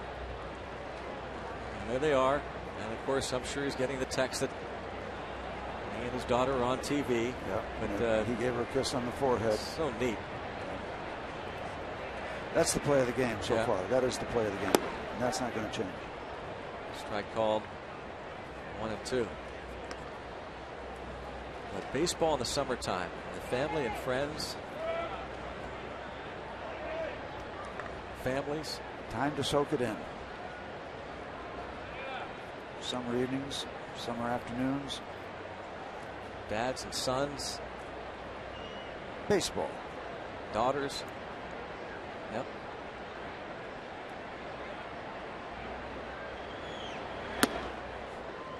Two and two. Kids everywhere. Bring their gloves. Yeah, all ages. Tomorrow night's a fireworks night. And then kids get the Gregory Polanco posters on Sunday. Check swing. No, says the first base umpire and crew chief Tim Welke. Don't forget the Dodgers are in town for 3 starting on Monday night. That'll be a big test. Dodgers lead the West by a game over the Giants. Yasiel Puig and company in town starting Monday night. I understand Mr. Puig struck out 3 times in the All-Star game. Indeed. Gee whiz. And that is just foul. One other quick story about the last game, the last games at Forbes Field. I have a buddy who ran out, tried to get a souvenir like everybody else. He was out at second base. He was on his hands and knees. He wanted second base, and there was another guy on the other side of second base, and they both had a piece of the base. And my buddy looked at the guy and said, he pointed up, and the guy looked up, and he popped him. He dropped him like a bad habit, and got second base and got out of there. And that was the end of that. Pretty good move, I thought. Pretty good move is right. See my thumb? Jeered. Look up, look down. Popped him. Yeah, he did. Got second base.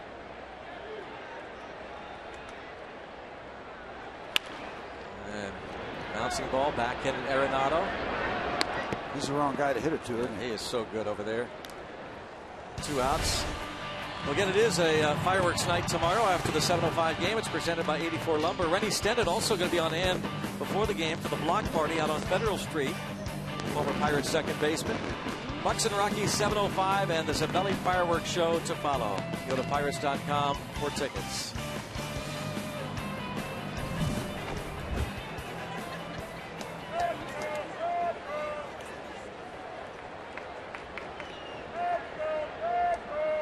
Two outs, still 1-0 Colorado.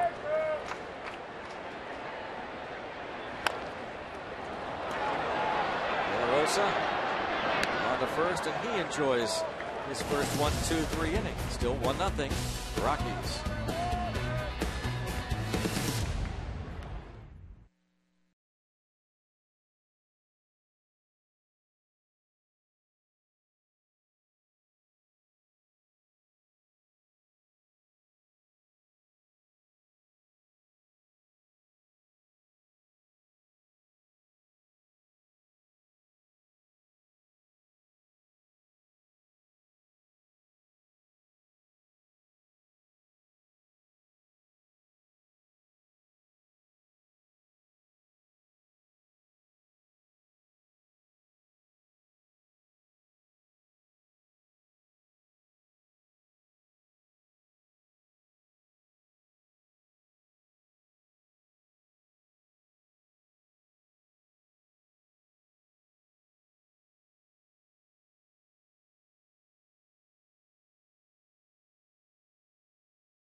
Baseball on Root Sports is brought to you by Fridays.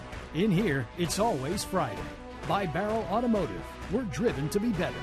And by Levin Furniture. proudly featuring solid wood American-made Amish furniture. For furniture that lasts, shop Levin. Let's go Bucks! Beautiful night in the Berg. On to the 5th, and still 1-0 Rockies. So you've got De La Rosa now locked in a pitcher's duel with Liriano.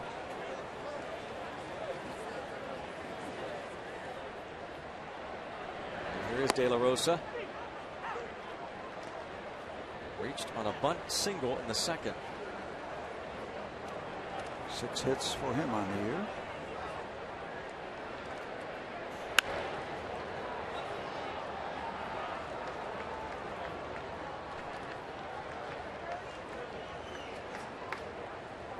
Two on the Rockies pitcher.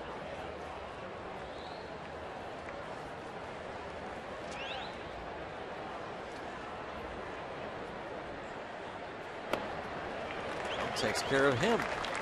6 strikeouts now for Francisco Liriano. How quickly it can change this night to the good.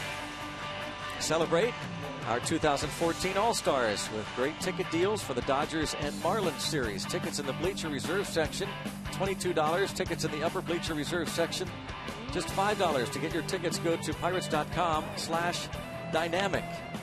The Dodgers are, as we said, coming into town starting on Monday night. And then the Marlins will be in the next homestand, August 5th, 6th, and 7th. And go to pirates.com/dynamic. Didn't have a chance to do anything tonight, but tomorrow night I'm going to make sure I stop in and see Josh Harrison and Tony Watson to ask them about their feelings when they walked into the clubhouse, the home clubhouse for the National League. First All-Star experience. It is something you never forget. See all those great players, and it's special. It really is special.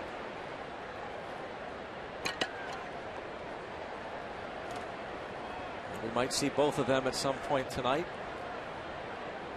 Talking about Watson and Harrison, first time All-Stars. 3-0 now on Dickerson.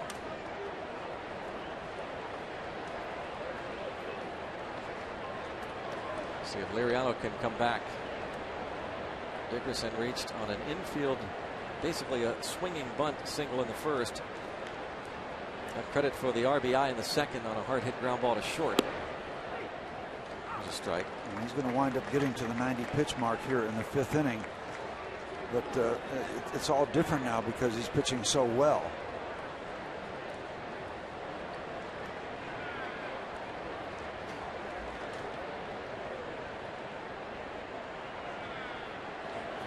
Whoa.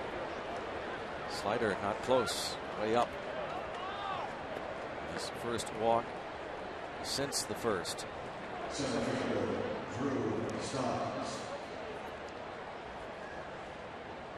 3 walks and 6 strikeouts for Liriano. And that streak of retiring, 8 or 9 in a row, depending on how you look at it. 9 consecutive outs. Now Stubbs has walked and struck out.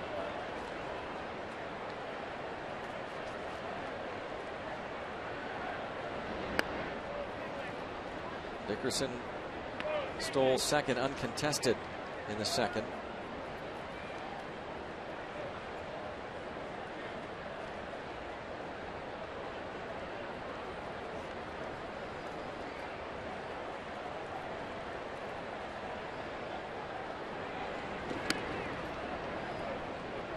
The Rockies hopeful of a big second half push. Also hoping that they're able to avoid falling into last place in the division. They're half game up on Arizona in the West for last place. Another block by Martin.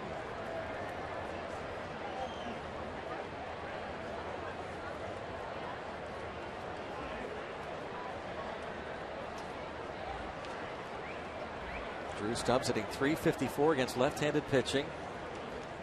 1-0 count, 1 out.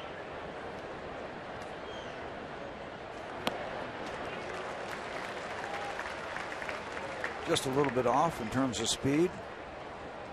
And from the low to mid 90s down to 85. Had Stubbs out in front.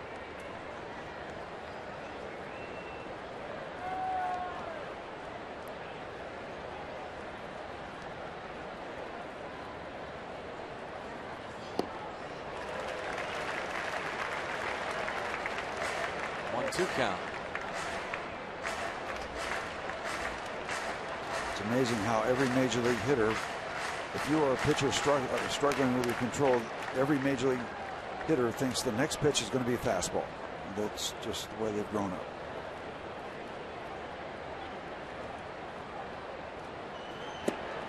Got him.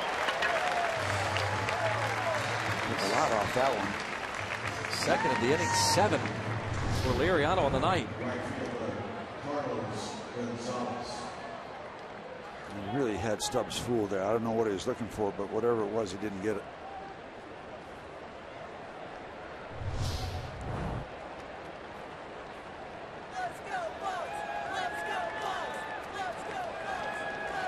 That thing was flown on the high seas right there. That's some mileage on it.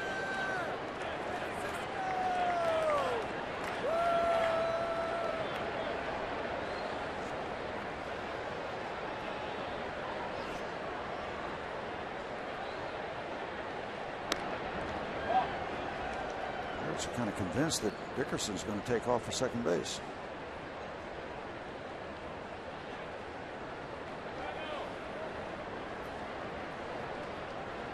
Couple strikeouts for Carlos Gonzalez.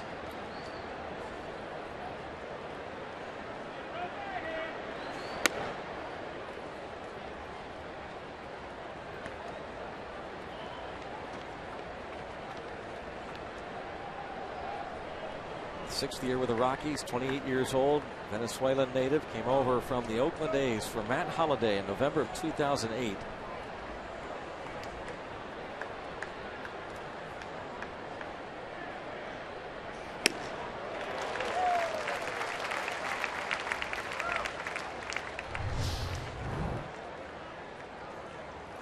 Little backyard action here. I'm going to throw it real hard and see if you can catch up with it. That time Gonzalez did not.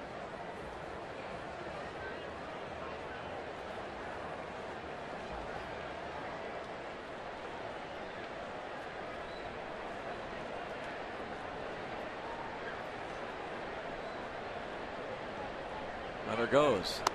Swing and a miss. Oh, throw is right on the money. A tough pitch to handle. Dickerson went on the breaking ball. Yep, that was a perfect pitch to run on. Well, you see that part of it. It's a pretty decent jump. And Russell is really challenged with where this pitch winds up. Would it been a pitch out? I mean, he looked like he was moving out. I don't think so. Couldn't have been. I mean, pitch out. You don't throw a breaking ball. Hurdle might challenge this one. He might be out. Again, that swipe. You know, from that angle, it's hard to tell exactly where the initial contact of the glove with the body is. Checking to see if they get the thumbs up from Jeff Bannister, the bench coach, who is working with the Pirates video coordinator. Yeah, I don't think it was a pitch out. It was a slider, but yeah, Russell was moving that way. They are going to challenge it. Ladies and gentlemen, the Pirates are challenging the safe call at second base. This play review is presented by Samsung. Pirates may have a case here. Looking at the angles, close. It's the old story of clear and convincing. Yep. Clear, is it? Where's the hand? Where's the tag on the body? Is it clear and convincing to overturn it? Fans here at PNC Park are seeing every angle and liking what they see. Marvin Hudson made the call, the second base umpire. He and the crew chief Tim Welke on the headsets back to the command center in New York, challenging this safe call. There's a swipe tag, but again, where the tag is up on the body, where's the hand at exactly that same moment? The left hand is coming in. The tag is going to be kind of on the slide.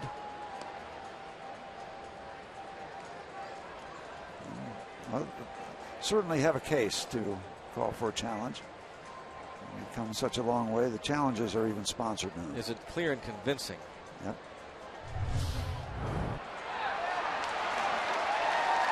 Well, that's what the fans are saying now.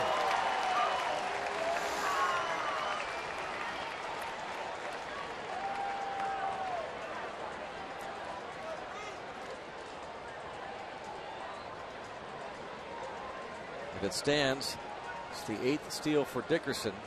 It was interesting, Steve, because Martin wanted the fastball, and Liriano shook him off and went with the breaking ball. And Martin's reaction, it was like he was convinced he was going to go. Maybe that's one of the reasons he called for the fastball. Yeah, yeah. Because as you say, as that pitch was coming in, he was on the move. Yep. And Dickerson and Mercer. Let's see what we have here. Safe. The Pirates lose that challenge. And it is the second steal of the game and the 8th steal of the season for Dickerson.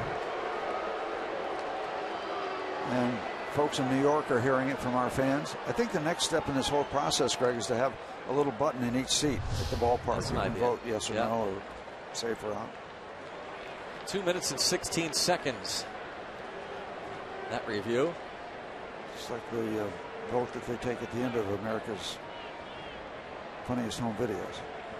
And after all that, a strikeout. Sure. That's one of the funniest home audios I've ever heard.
Most memorable moments here at PNC Park in 2014. Not anything that happened on the field, but off the field. A foul ball comes down the left field line, and that's Officer Don protecting the people here.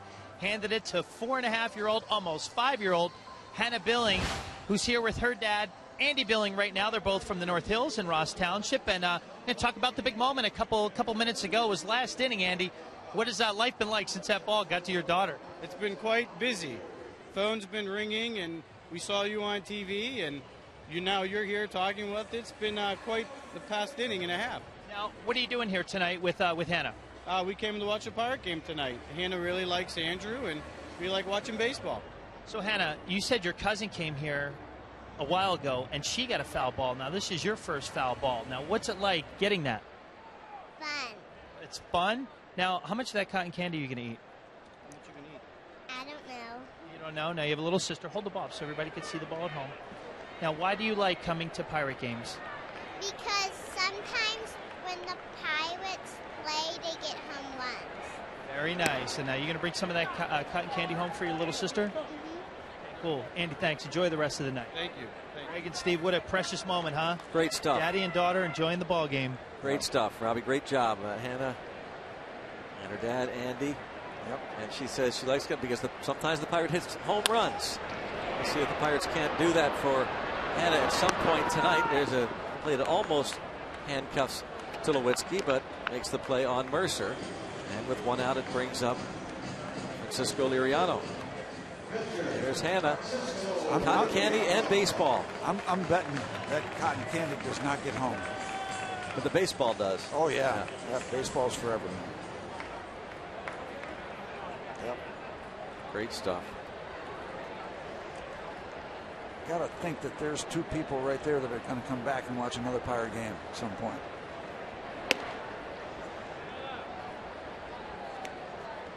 Liriano singled off of De La Rosa. One of only 2 hits for the Pirates. The other, the double by Gabby Sanchez.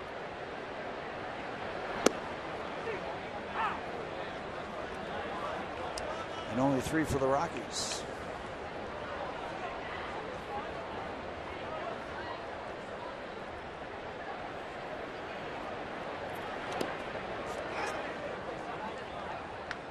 De La Rosa, one of the bright spots on this Rockies pitching staff. Once again, the highest ERA in the league at 5.07 this year. That's just about a recurring theme for this Rockies team. Doesn't matter the year.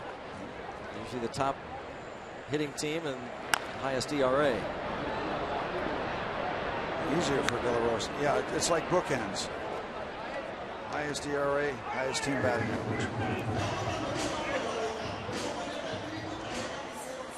And we talked about at the outset the splits, though. De La Rosa having better road numbers in terms of his ERA than at hitter-friendly Coors Field. For the most part, the offense for the Rockies does a much better job. Interesting to see Jared Hughes loosening in the bullpen right now. Well, Francisco is well up over 90 pitches. He just hit. Yeah, what's that all about?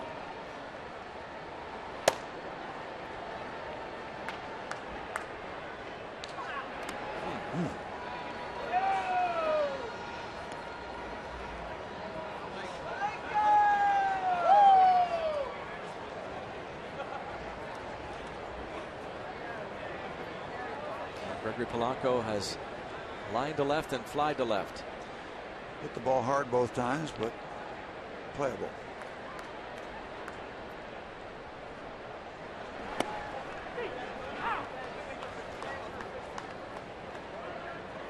And now 1 for his last 24 at bats.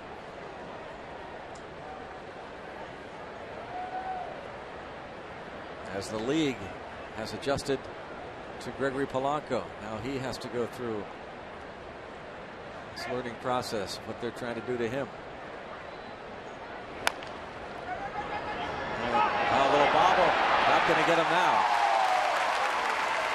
It was De La Rosa's ball. I think I heard base hit.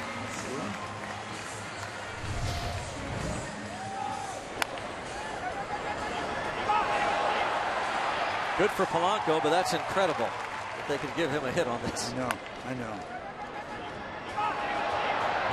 And again, good for Polanco. That was a routine ground ball for even a pitcher. Polanco will certainly take it.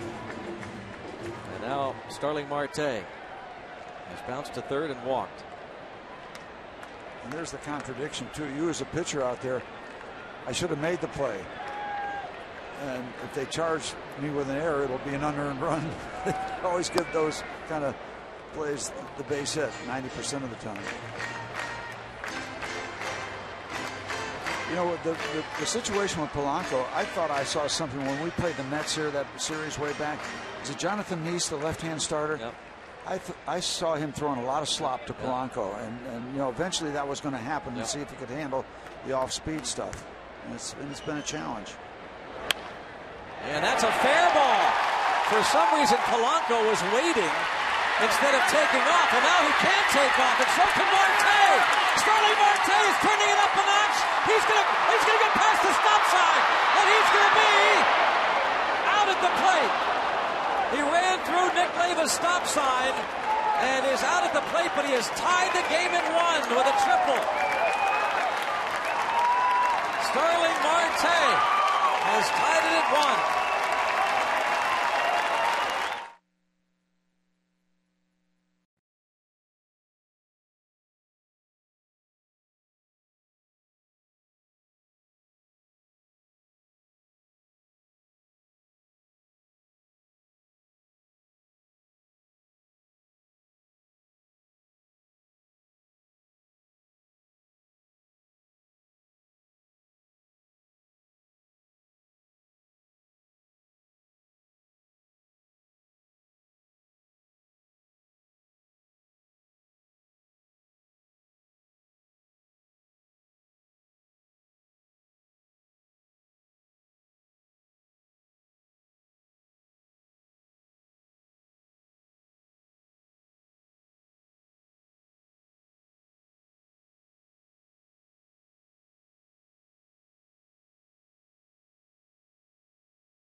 It went past that short fence, and Corey Dickerson had some trouble. Yeah, he thought it was going to bounce off the fence, but it just kept going. Rolled by the edge instead of hitting it. And frankly, thankful because Polanco, for some reason, held up initially. But with 2 outs, should be watch this. 2 outs. Yeah, he thought it was foul instead of just running. My goodness. But again, so there's a mistake, and then Marte runs through the stop sign. Marte. And he starts to turn it on. Nick Leiva, the stop sign, hold up. Goes through it. And he's out. But he has tied the game with a triple. Starling Marte. 33rd RBI of the season. Polanco got a little lucky, and Marte got a little frisky, which is nothing new. And again, they go to Jared Hughes. They let Liriano hit in the bottom of the 5th and bring on Hughes to pitch.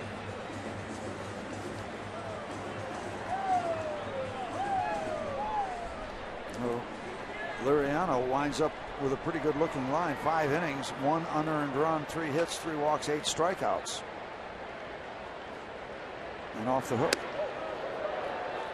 And now Troy Tulowitzki, who has walked and struck out, takes that pitch up and in.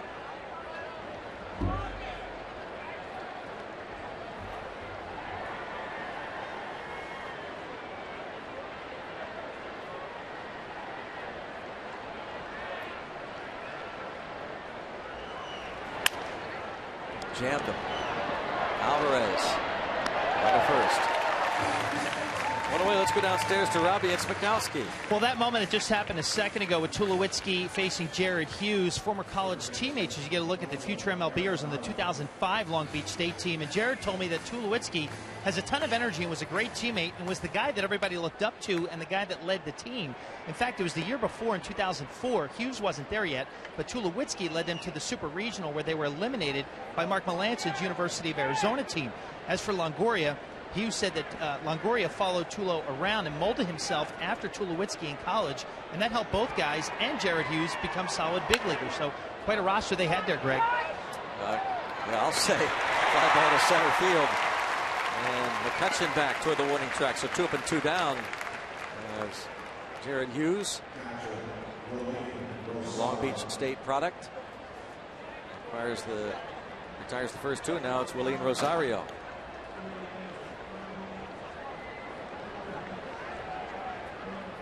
Rosario has flied out and bounced out. And 2 of those 3 hits were infield singles, and the other off of Liriano was that broken bat pop up the shallow left. He goes 5.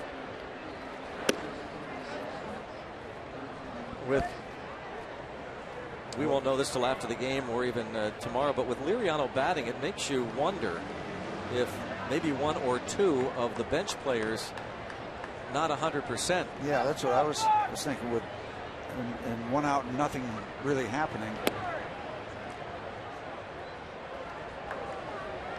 2-0 on Rosario. 95 pitches thrown by Liriano. Right. You know, if you're going to use the reliever, most times you, of course, especially down 1-0, you'd go to a bench player. Snyder, Davis, left-handed hitters, Martinez, a switch hitter, and Josh Harrison, right-handed batter, and the backup catcher, Chris Stewart.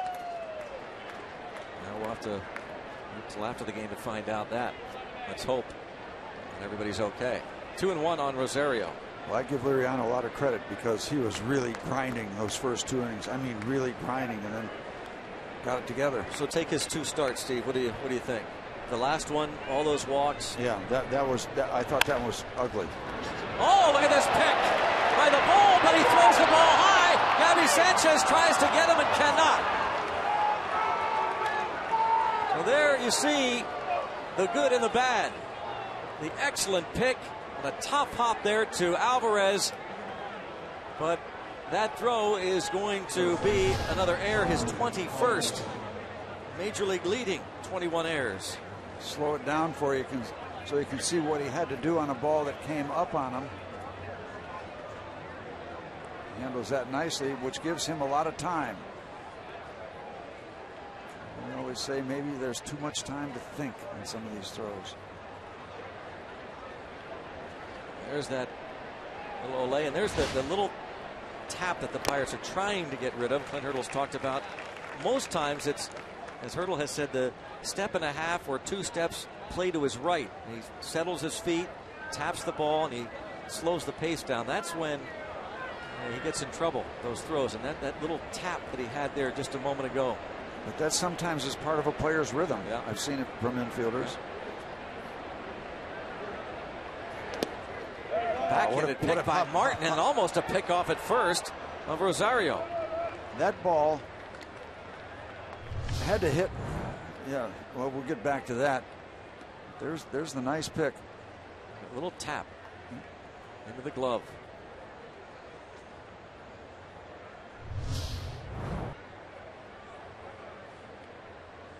"21 errors, 19 of them throwing errors."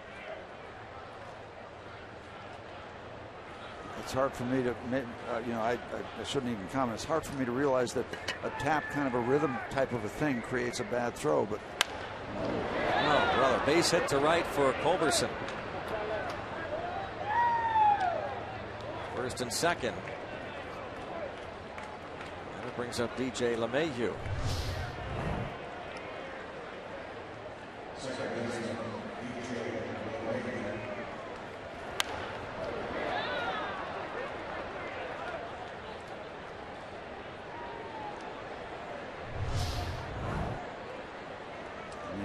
if that base hit is going to occur, but tip of the cap to Russell Martin for that pick on the previous delivery from Hughes that bounced well out in front of home plate and off to the right.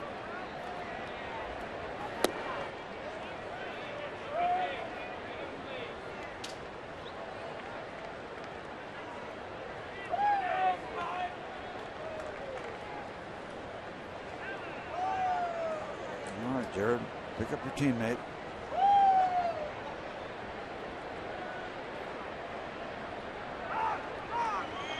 And I think we both talked to Jared Hughes often enough to know that's exactly what he had on his mind right now. You talk to Jared Hughes about any subject, he will mention teammates. This group, teammates.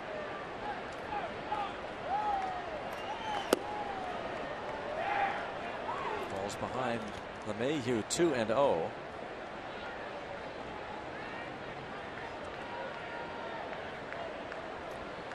Pitcher in the on-deck circle, but that if you're thinking along those lines, that putting all your eggs in one basket. De La Rosa.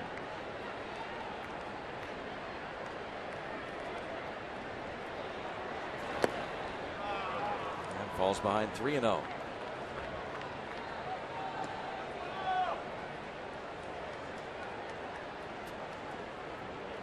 a quick couple of outs to start it. And the error by Pedro Alvarez. And the base hit by Culberson. LeMahieu has reached on an error and hit a ball to the warning track.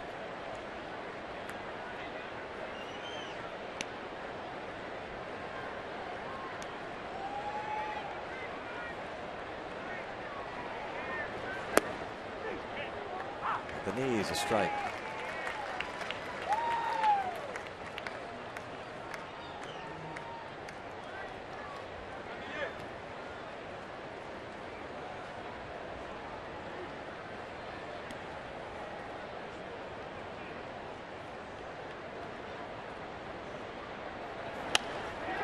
And a base hit into right field. Runner to be waved home. And Polanco's throw toward the plate is strong but late. And a big unearned run. LeMahieu singles home Rosario. As was the first run of this ball game. LeMahieu. Base hit the other way. Rosario able to score. And the Rockies take the lead again.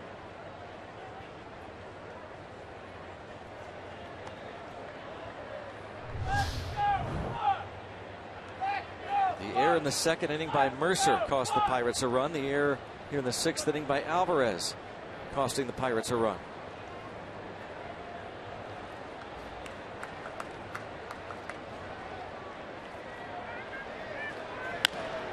And bounced to Mercer. Throw to first for the out. And at the bottom of the sixth. 2-1 Colorado.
Colorado, a couple of unearned runs leading going to the bottom of the sixth inning. On this week's Inside Pirates Baseball, we're taking a look back at the best moments from the first half of the season. Relive McCutchen's MVP presentation, Polanco's Major League debut, Harrison's big day in New York, and much more. The best of Inside Pirates Baseball, presented by Allegheny Health Network, debuts tonight after postgame on Root Sports. Nice evening, but the Bucks were able to tie it on a triple by Marte in the bottom of the 5th. And now they find themselves down a run with McCutchen, Martin, and Walker due up. Gabby Sanchez talking to Andrew McCutchen, or rather Pedro Alvarez, about that throw, trying to get over that situation. Talk about the defense. Pirates need to get better in that department for sure. They've committed now 69 errors. Only the Diamondbacks have committed more errors with 71. McCutchen has walked and flied out.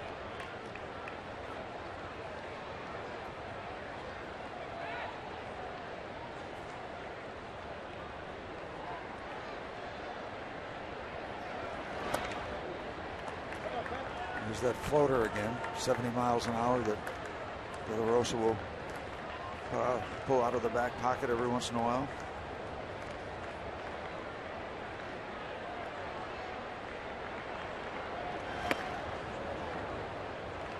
One ball and one strike. De La Rosa, 84 pitches thrown by the veteran lefty. Tonight, De La Rosa making his 10th career start against the Pirates. And he has gone 6 innings in his last 3 starts. Just 6. He's won his last 4 straight starts. He got that call. McCutchen, you can see him slump the shoulders. He got that call against Walker on a call 3rd strike earlier in the game. Same neighborhood.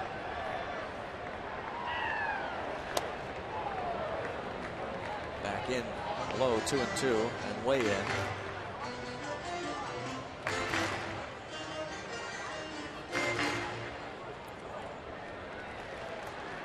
His strong point, changing speeds. Jorge De La Rosa, changing speeds.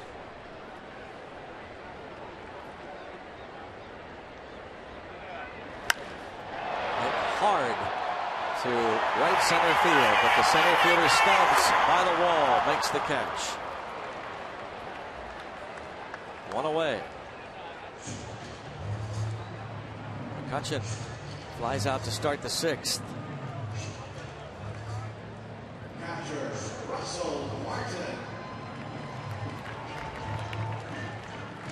Send along a get well wish to Lucas Riccini, 1 year old. He is recovering from surgery yesterday, and he's watching in the hospital tonight. Get well soon to Lucas.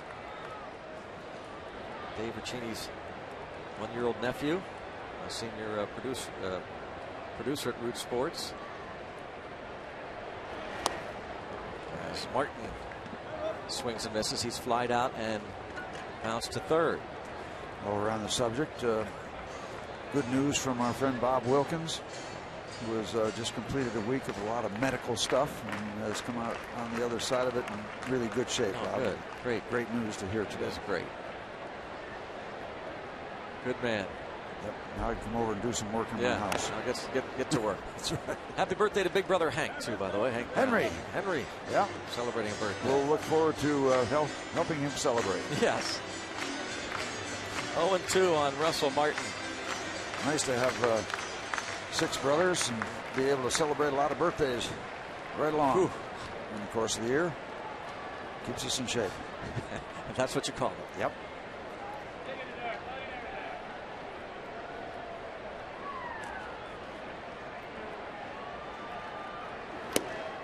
De La Rosa changing speeds. Just his 2nd strikeout, Steve, huh? He does it with guile, as they say. Yeah. Gets you thinking slow, throws it fast. Gets you thinking fast, throws it slow. Frustrating these hitters. Allegheny Health Network Supermo look of a frustrated Pirates catcher. 10 times this season he has limited the opponents to 4 or fewer hits.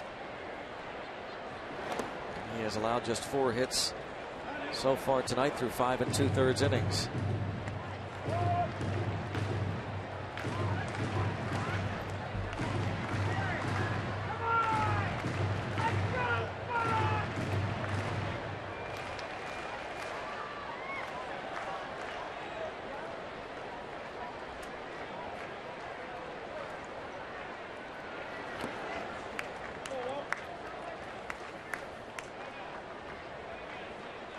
Struck out looking in the second and then bounced out to start the fourth. Justin Wilson looking like he will be coming on in the 8th.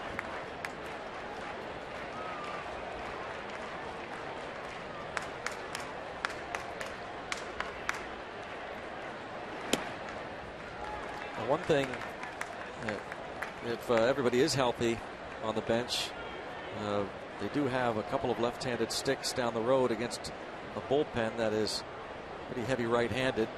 6 righties available in the Rockies bullpen. They do have 2 lefties. And a 4-pitch walk to Neil Walker.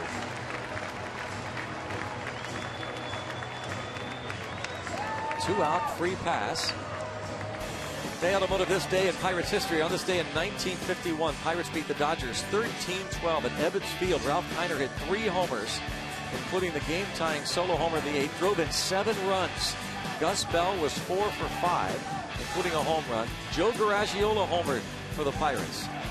For the Dodgers, Roy Campanella and Jackie Robinson each homered in a wild 13-12 Pirates victory at old Ebbets Field. Beat the Brooklyn Dodgers on this day in 1951. Well, there's some memorable names in that group.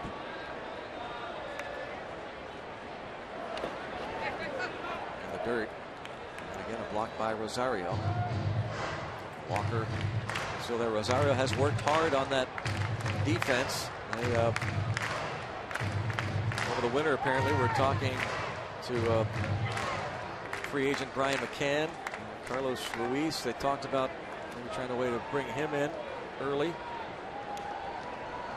Concerned about that defense, the receiving, the pitch framing from William Rosario. Fine offensive catcher. Has led the National League in homers back-to-back years among all National League backstops. And their backup catcher, of course, is Michael McHenry. He's back in the Rockies organization, the Fort. Good to see him. Yeah. Always.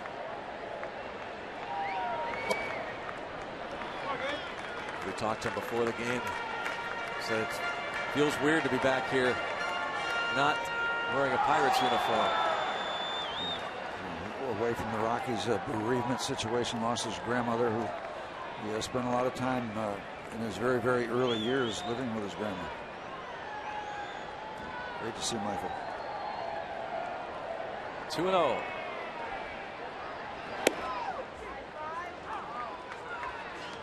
Now 2 balls and a strike.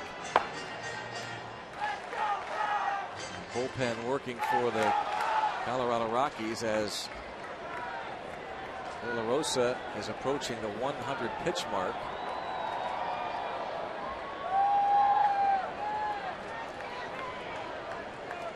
We have a left-handed hitting Pedro Alvarez on deck.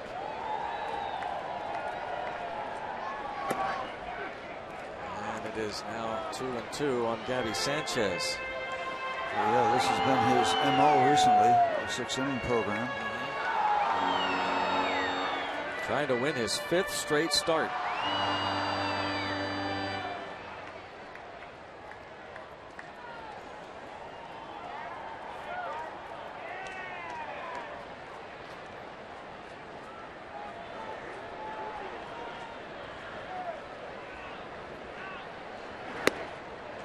And 3-2. Well, we get motion. We get early action from Neil at first base.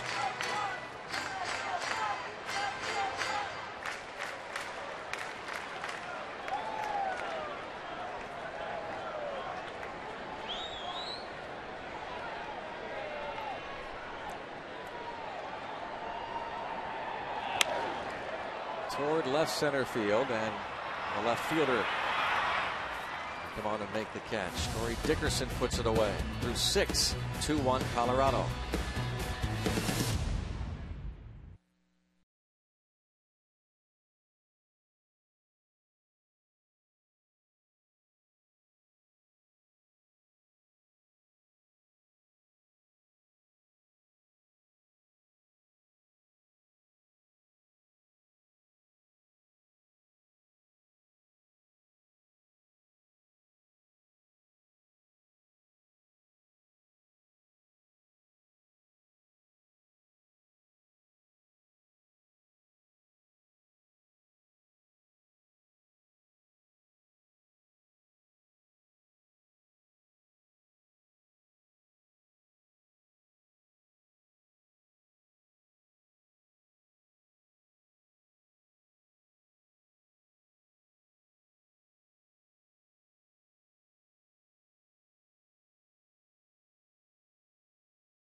Copyrighted telecast is presented by the authority of the Pittsburgh Pirates and may not be reproduced or retransmitted in any form. And the accounts and descriptions of this game may not be disseminated without the express written consent of the Pittsburgh Pirates.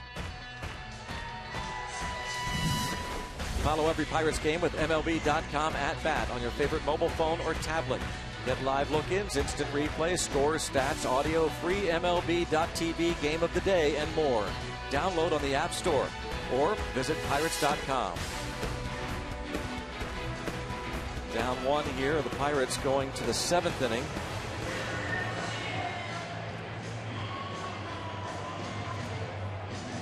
Jared Hughes pitched the 6th and gave up an unearned run.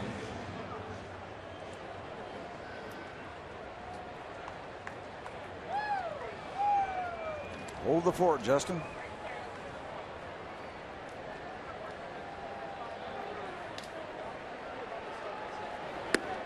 Corey Dickerson has reached on an infield single. Bounced into a fielder's choice that drove in the first run of the game. Stole second. That was in the 2nd inning. Then walked and swiped second in the 5th. They'll keep him off the base paths then, because until we stop him, he'll keep running.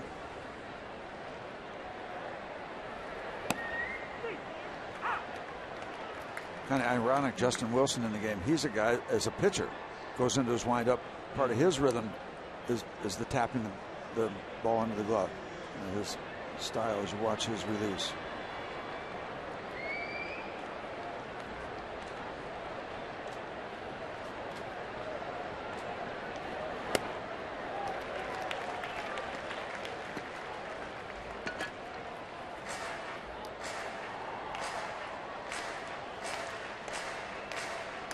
Mariano went 5. Gave up an unearned run. Hughes the 6th, and now Wilson in the 7th.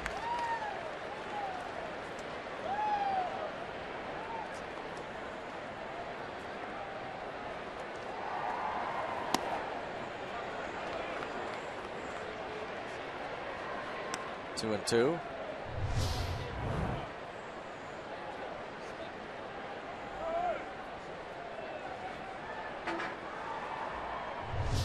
Little news item from Altoona.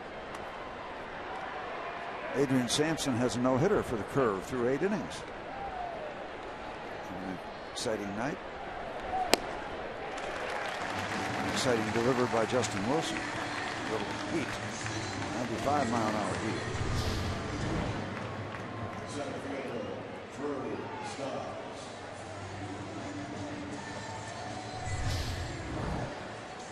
One away. Brings up Stubbs.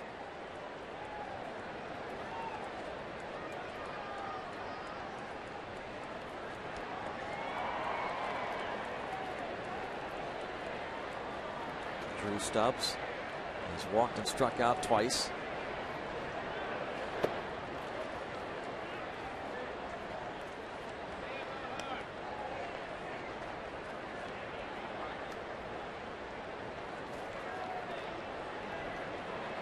Punch outs for Liriano.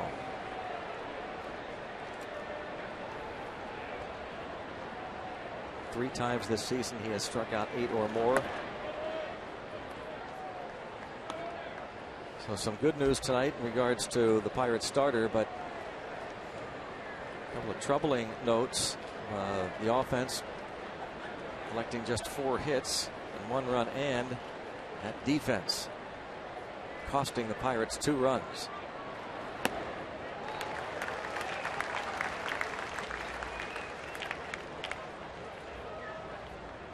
Justin Morneau might be getting ready down the road.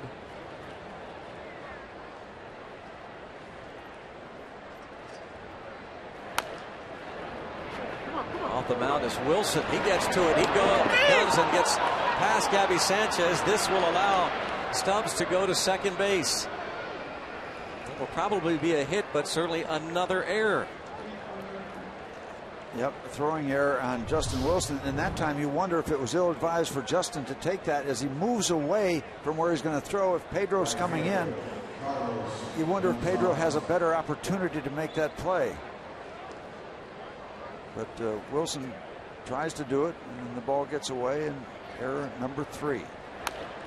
It's charged. And not at a very good time with Carlos Gonzalez and Tulowitzki waiting.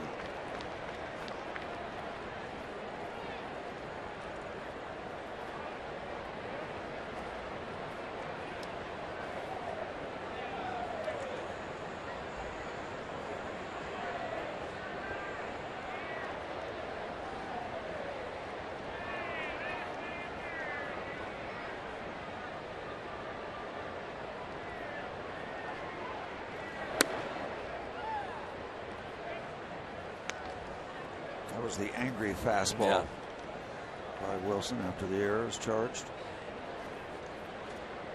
You got the right candidate. Gonzalez has struck out his first 3 times.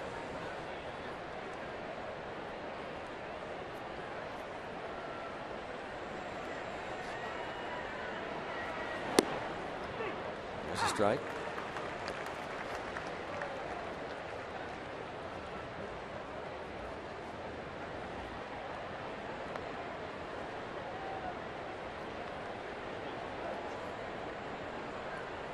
One ball, 1 strike on Cargo.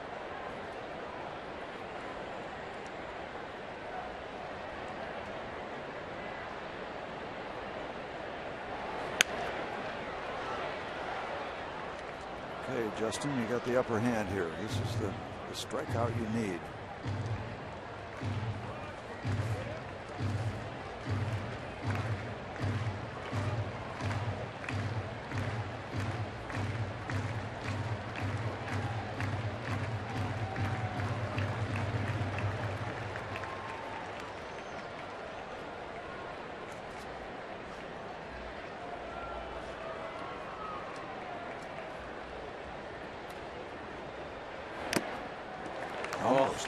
Almost is right.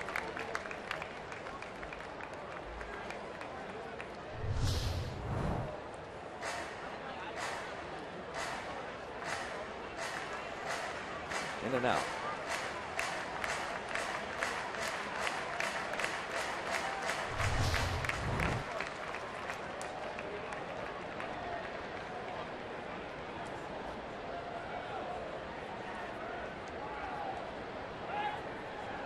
Shortstop Mercer went over to cover second. Wilson steps off the rubber and then off the mound.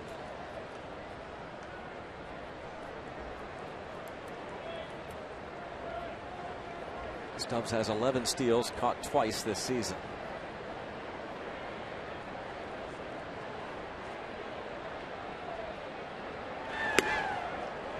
tempted.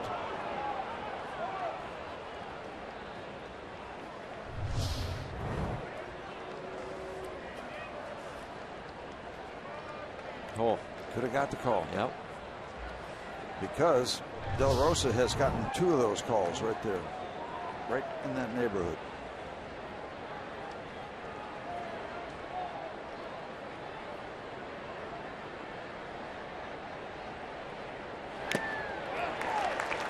Again, in and out. Twice. And you count the pitch that Wilson didn't get. That's 3 times. He figures he had struck out Carlos Gonzalez. 2 foul tips and a pitch that could very well have been called a strike. That close. Maybe the 4th time's the charm.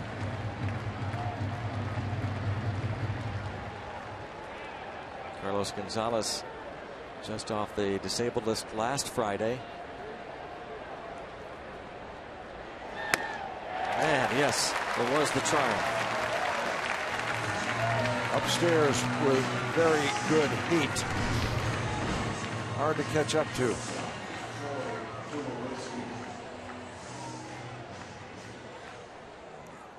See it again, and Gonzalez and Tulowitzki have been pretty well controlled and managed tonight. That's strikeout number 4 for Gonzalez, and Tulowitzki 0 for 2 with a walk. Good work against these two.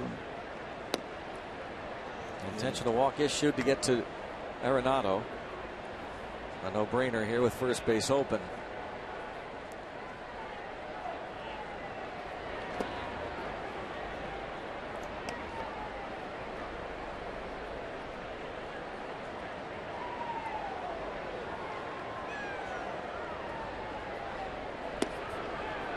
Third wide one.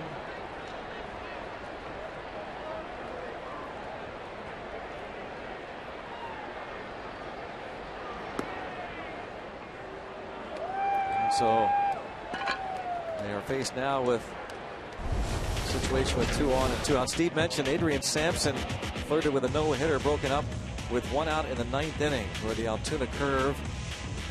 Adrian Sampson, the right-hander from the state of Washington, who was a 5th-round pick 2 years ago by the Pittsburgh Pirates. Congratulations to Adrian Sampson. What a job tonight for the Altoona Curve. And only 2 strikeouts, so the ball was put in play. He had to have good defense behind him.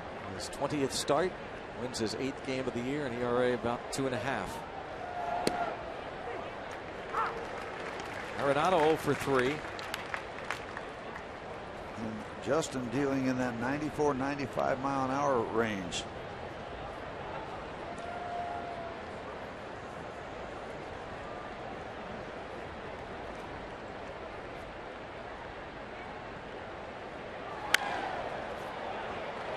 Shallow right.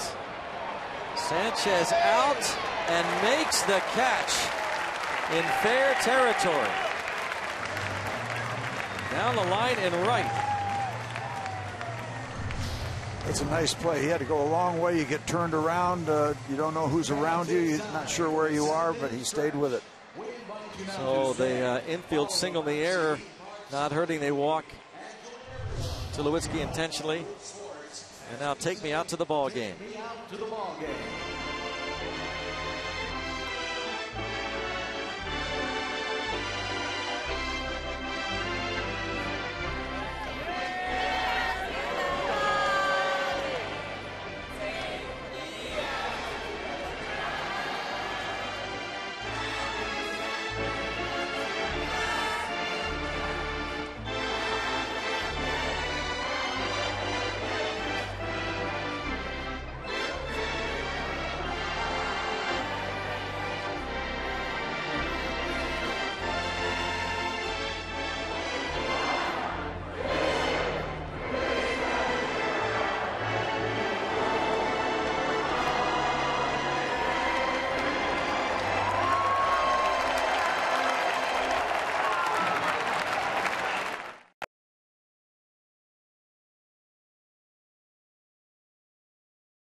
against the Rockies bullpen.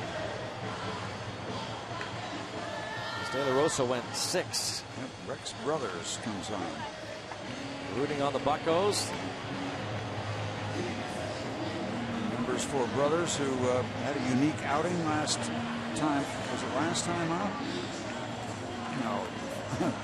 June 14th against the Giants. Struck out the side on 9 pitches. First time it's ever been done by a Rockies pitcher. The 74th time it's been done in Major League history. Had a chance to see Jeff Robinson do that against the Chicago Cubs a lot of years ago. The immaculate inning, they call it. Yep. Striking out the side on 9 pitches. That's strong. First time in Rockies history and the 74th time in Major League history. And here is Pedro Alvarez, who has bounced out twice tonight against the left-handed starter Jorge De La Rosa. The Rockies bullpen has the highest batting average against in the National League. Opponents hit .270 against the Rockies relievers. Ball 1. They've also given up the most home runs. Brothers has given up 3.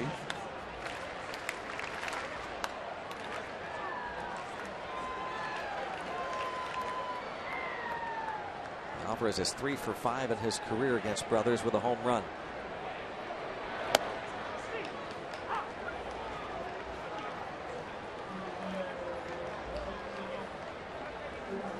De La Rosa goes 6 innings, gave up a run on 4 hits. He walked 3 and struck out 2.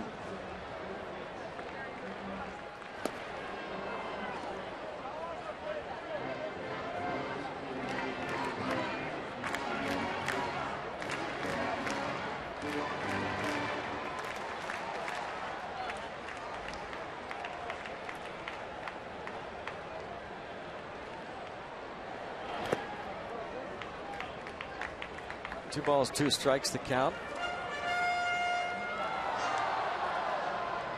Another lefty, Tony Watson, who's in the Pirates bullpen.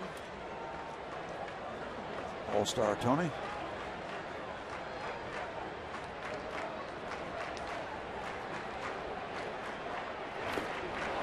Chased in the dirt. Alvarez is retired on the strikeout.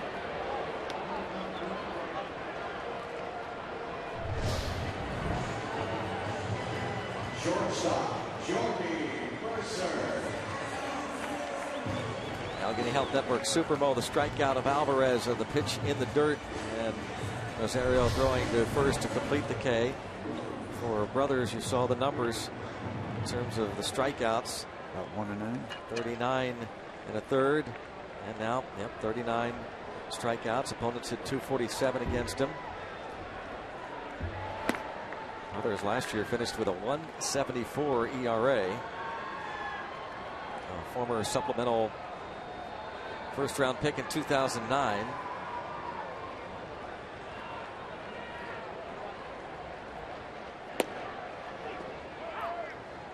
One and one on Mercer.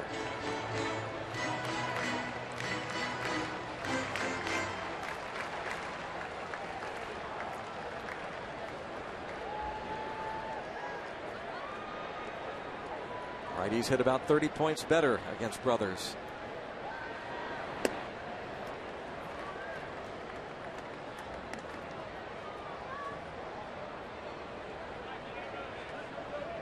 Mercer tonight has popped to short and bounced to Tulowitzki, the shortstop.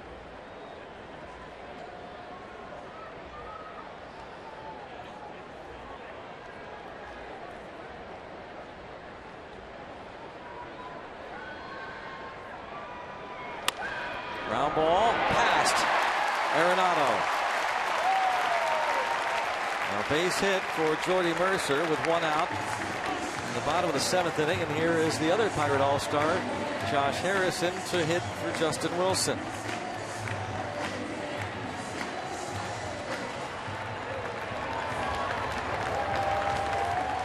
And the folks react. Oh, listen to this ovation as they see on the scoreboard Josh Harrison There's a lot of people in this ballpark and a lot of people cheering.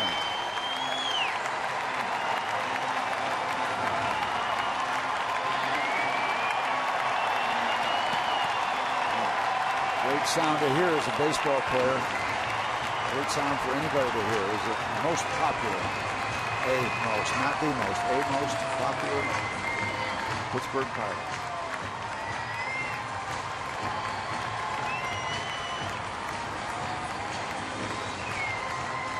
Jay Hay, after the scouting report, Jim Wright, the pitching coach, out to talk with Brothers to fill him in on Josh Harrison. He played the final 3 innings in left field on Tuesday, hitless in 2 at-bats.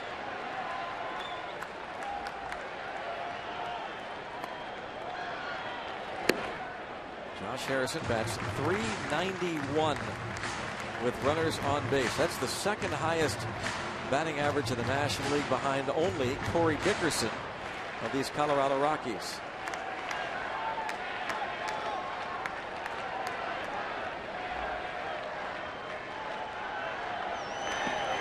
And almost hit him, but that will allow Mercer to move up in the scoring position.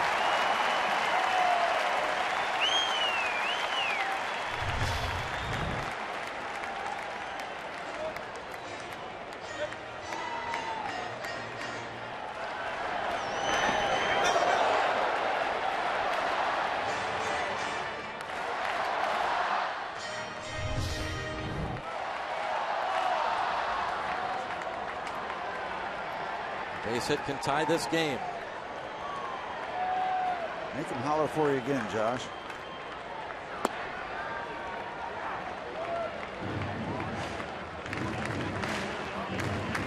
Three hits and 19 at-bats. As a pinch hitter, one of those a pinch hit home run.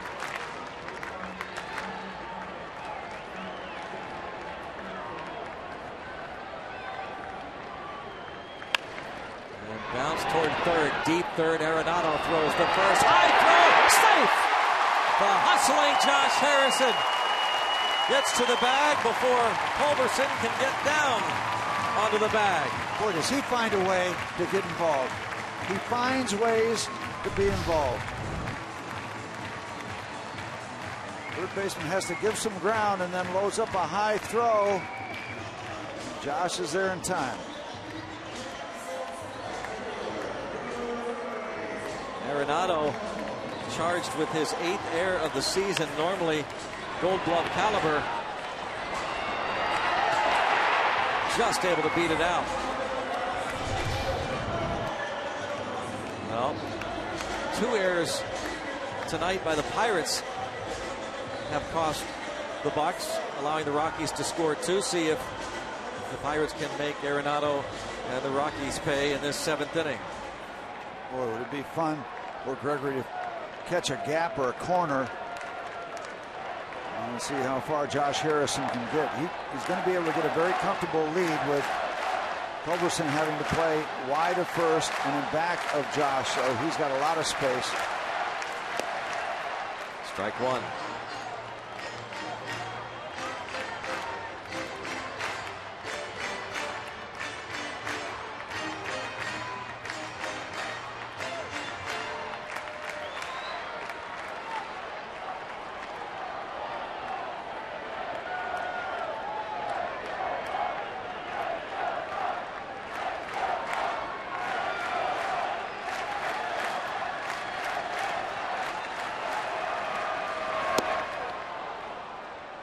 Two.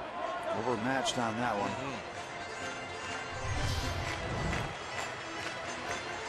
Overmatched in terms of location. Most left-hand batters will be overmatched by that pitch.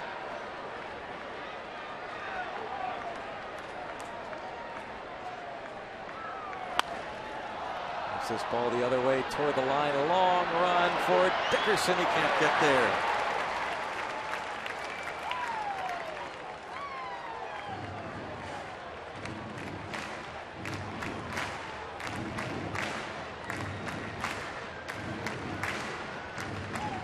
Stays 0-2.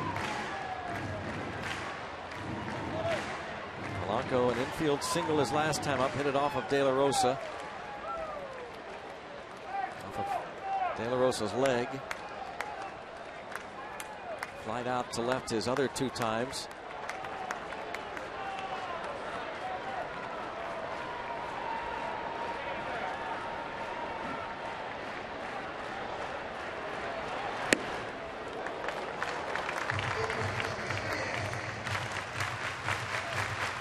Brothers from Tennessee, 26 years old.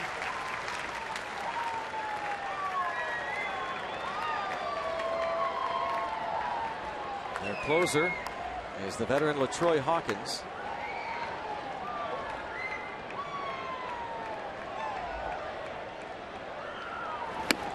Two and two.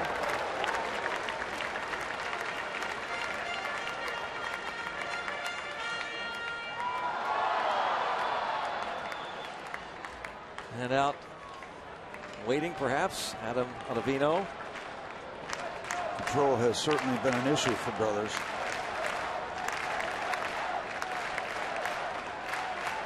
His 39 innings, 38 strikeouts, but 25 walks.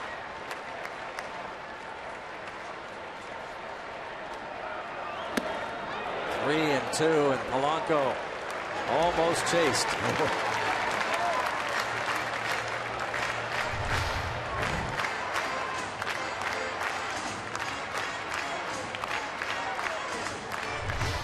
Fastball is so tempting.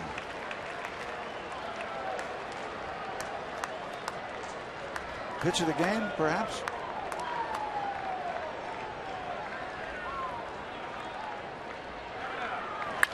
The other way down, and it gets down for a base hit. Mercer is held at third, and the bases are loaded. Gregory Polanco, a line single to left. And the plot thickens. Big turnaround third base by Jordan Mercer. But a nice at bat against a tough lefty for Gregory Polanco. Laid off that high fastball, serves into the left. And whoa! Come on back.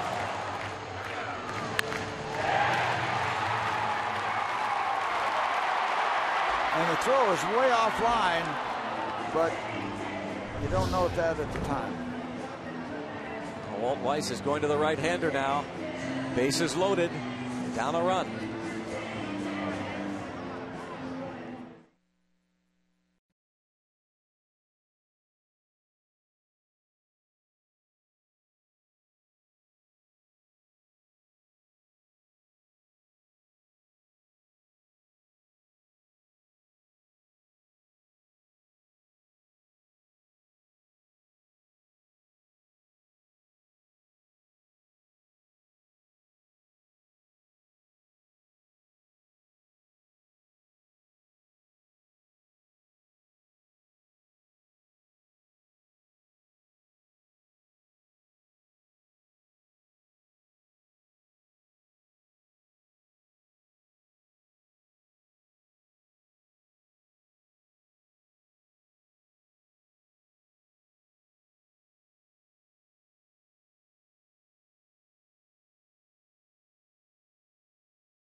Tonight's game brought to you by Miller Lite.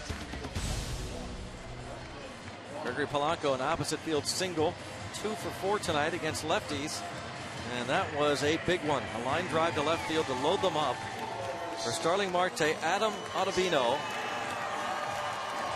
Number 0. Well, we've got to wonder about a guy that wears the uniform with a, I don't even know if that's a number, but there's a 0 in the back. Brandon Barnes comes out to play center field in this double switch.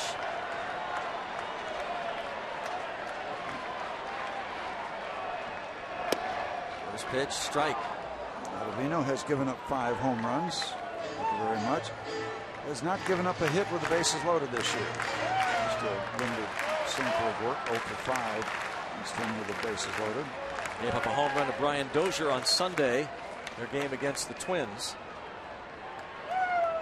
Just a hit will do. Bounced foul, and now out in front of Marte, 0-2.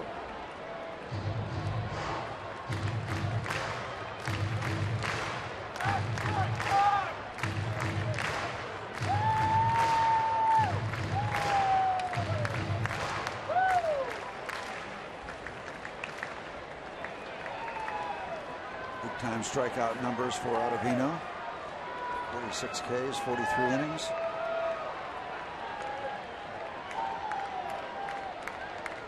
Marte tripled, tied the game.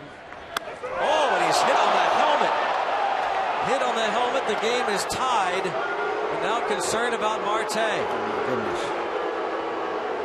Starling Marte hit on the helmet. It is a 2-2 game. Ben Potenziano, the assistant trainer, sprinted out of the dugout. 93-mile-per-hour fastball. That is Ottavino's reaction.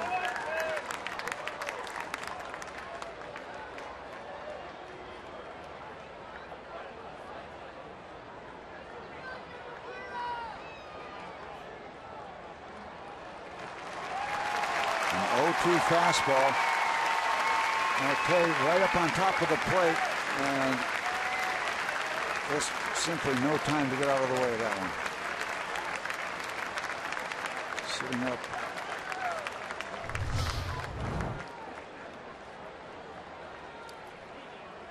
Oh. That's a direct hit there.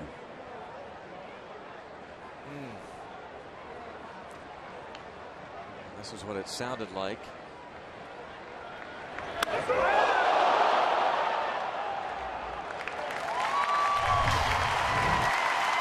Going through all the concussion tests that you can verbally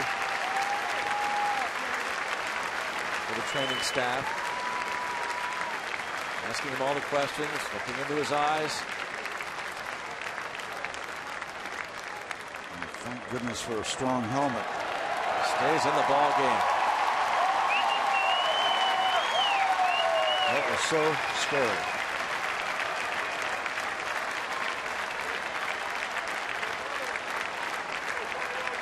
Marte tripled in the tying run in the 5th to make it 1-1. Here he's hit by a pitch on the batting helmet that ties the game at 2.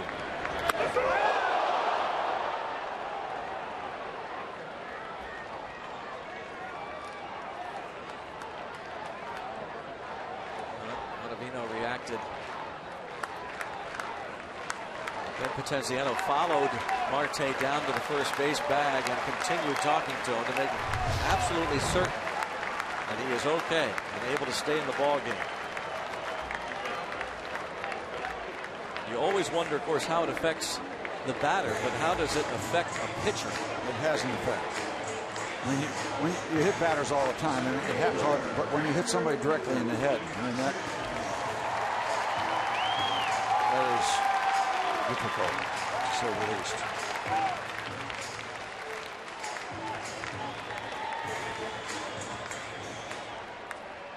So tied now at 2 and a chance to give the Pirates the lead. 1 out. Starts him off with a breaking ball to strike. Touch and a walk and 2 fly balls to center.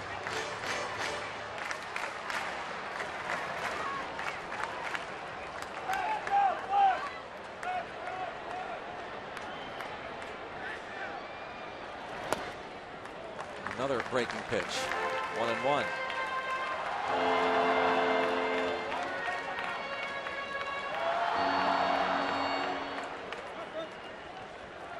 Jay Hay, Josh Harrison, a big base hit, or reaching on an error rather, at third, and the base hit by Polanco at second, and the hit batter Marte at first.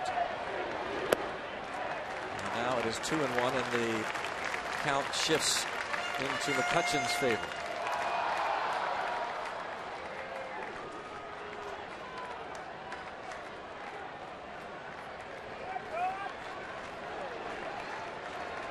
Two balls, one strike.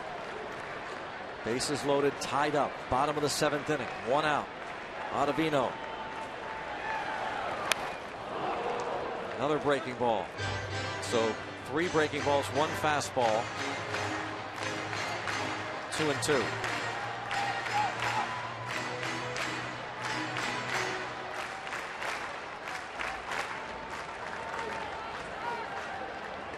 As we saw Ben Potenziano checking with Starling Marte. The assistant trainer went back to the dugout. We also saw Dr. Ed Snell,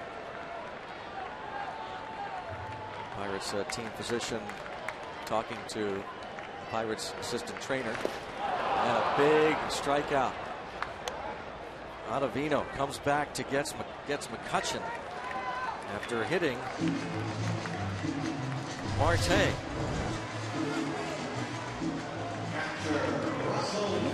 Another one of those pitches I was telling you about. So many swings, and this is at balls that are in the dirt. It's just a common thing. Now, and a huge out, and that's some mental fortitude for Ottavino. Although that pitch wasn't even close to being a strike.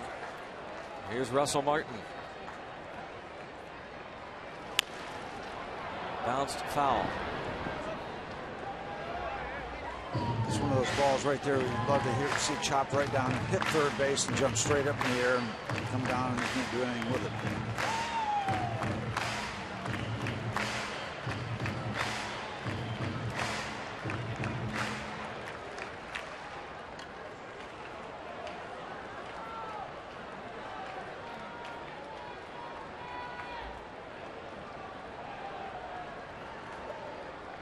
Hail to the Yankees tonight, who held on and beat the Cincinnati Reds.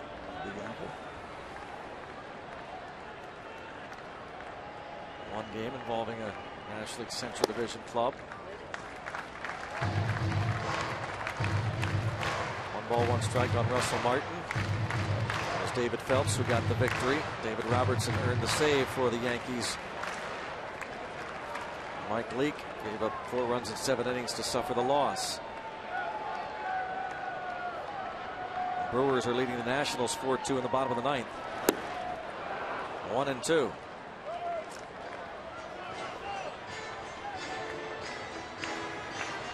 And the Cardinals are shutting out the Dodgers 3-0 in the bottom of the 5th.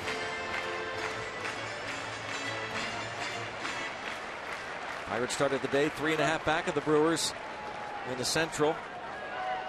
2 back of the Reds.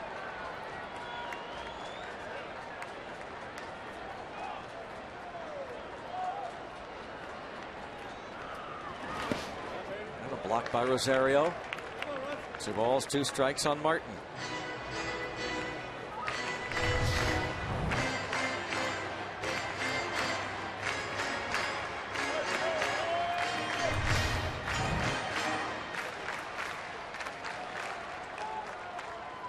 Well, the catcher's got to be getting better at that sort of thing this year. There's so many of it. There's so many balls down in that area. They get to practice their blocking skills every day and night. Just got a piece of it. That remains 2 balls and 2 strikes on Russell Martin. Hitting .409 his last 6 games here at PNC Park for the season. .337 in his home yard. Tonight, however, Martin 0 for 3. A fly out, a bouncer to third, and a strikeout.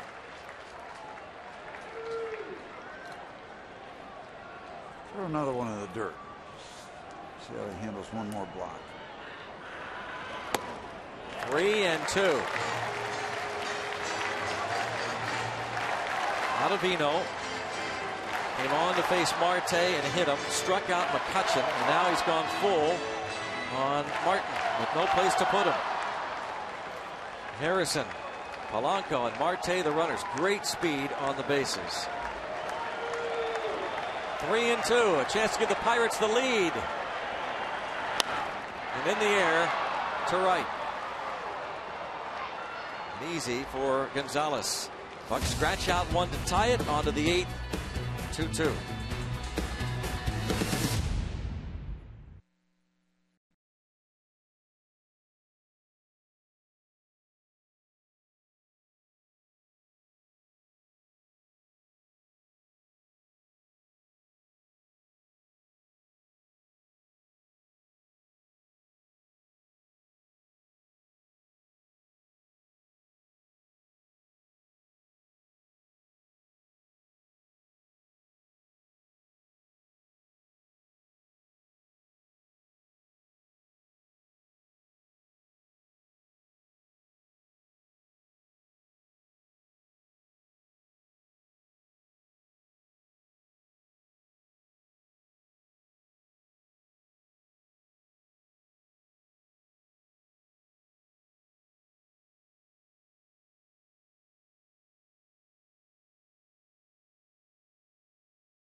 After taking that scary pitch to the head, the helmet.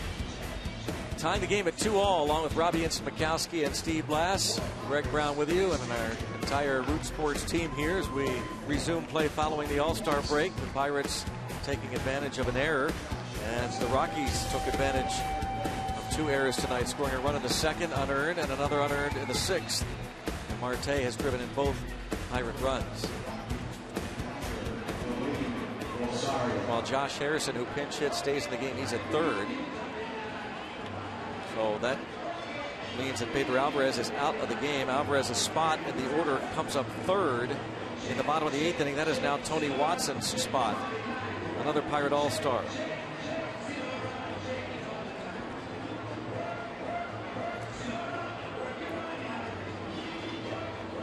It just tells you how, unfortunately, I mean, you got to call it like it is, Steve. That's how bad the defensive situation has become. That you take out Alvarez, do up 3rd in the bottom of the 8th in a tie ball game. Says volumes. Yep.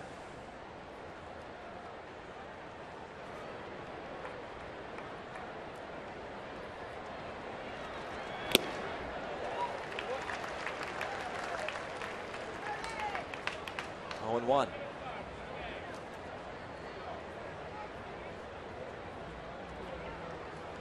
Rosario reached on an Alvarez error with 2 outs in the 6th.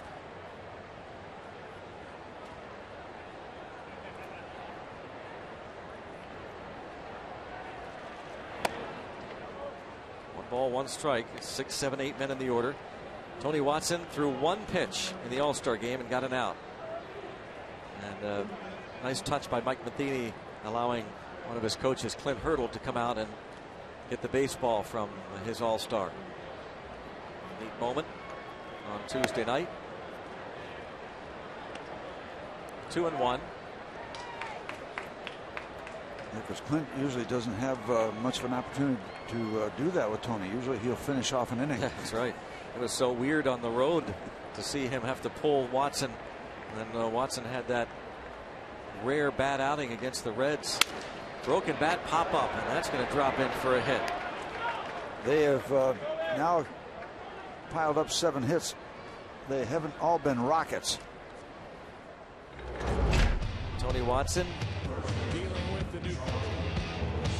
gets Jose Abreu to fly out 1 pitch in the 8th inning to Josh Harrison. Teammate to teammate. And Clint Hurdle the coaches for Mike Matheny allows Hurdle to go out and take out his pitcher. Great moment. Clint Price saying usually I give you a little more rope than that. Yeah. More than one pitch.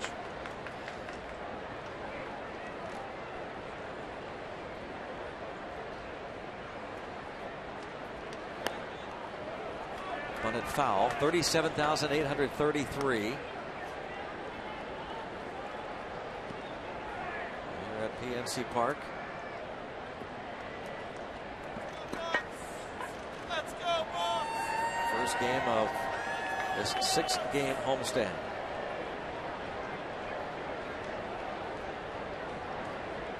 Sellout.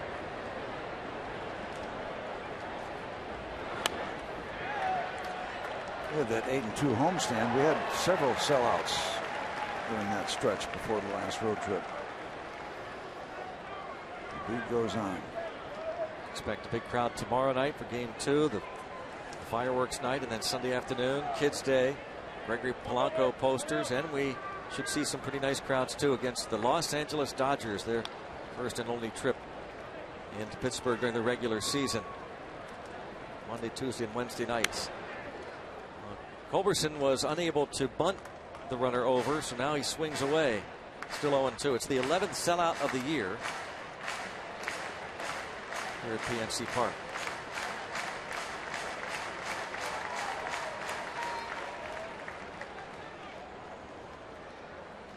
Culberson with 2 hits and 3 at-bats.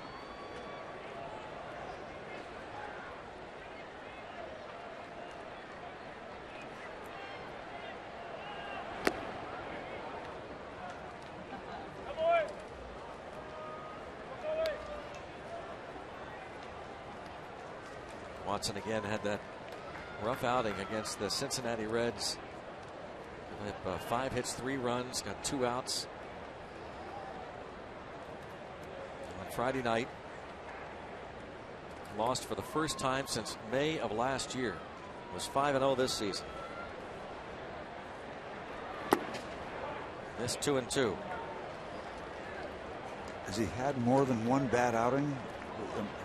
That was it. I think that's been it, because no, the ERA was under 1. Yep. Had to be it. It doesn't take much to bump an ERA when you're working out of the bullpen. He's been scored upon in just 5 of his 45 games. Amazing. Amazing run.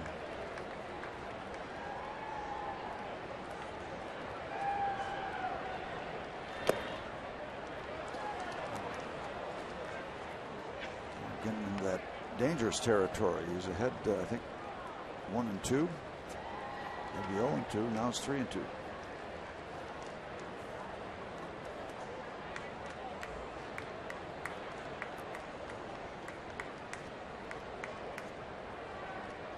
Full count on Charlie Culberson.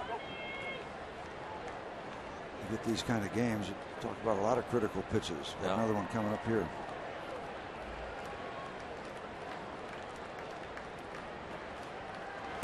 Whoa, look out. That goes sailing into the seats, caroms off a railing, thankfully, and lands safely in the hands of a Pirate fan. Win-win. Strikeout and free bat. 1 away. I think Tony had him fooled. Yeah.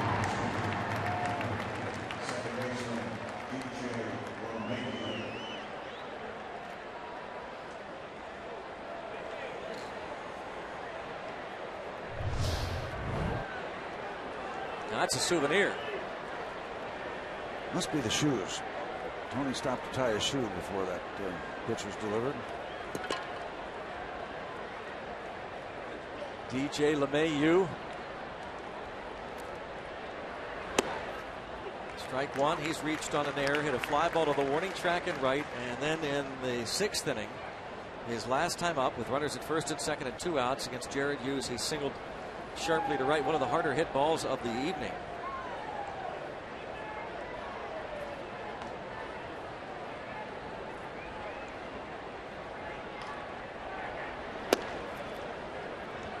One.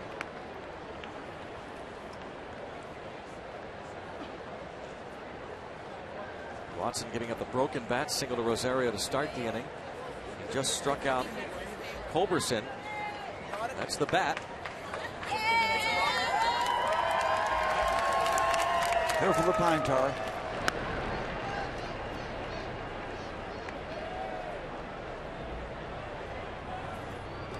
This guy knows how to bunt. Good bunting grip there. Fingers out of the way. Unfortunately, Culberson couldn't. Unfortunately for the Rockies. Right. Exactly. It's fouled off. Walt Weiss wanted Culberson to bunt Rosario into scoring position. He failed to do that and then ended up striking out on the 3-2 pitch.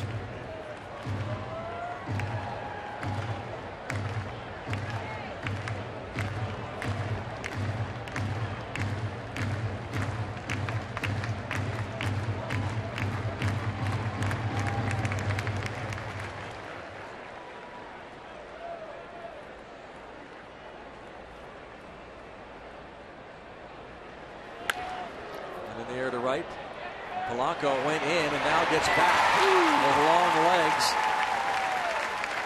He did not initially get a good jump on it. Made up for it. 2 outs. That initial read. Comes in, gives ground, and nice time. Pirates working very hard in all aspects to try to pick up their 50th win for win number 50.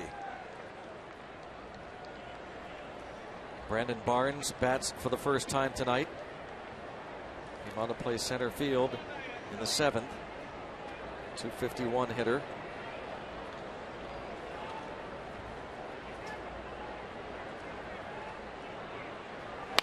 Look out. Off a railing. Another clinch. DJ LeMahieu, who just flied out, had a cup of water and it went flying as he tried to avoid being whacked. Foul ball. Third scary moment. Yep. That one with a foul ball. We had a Marte getting hit in the head and the bat flying in the stands.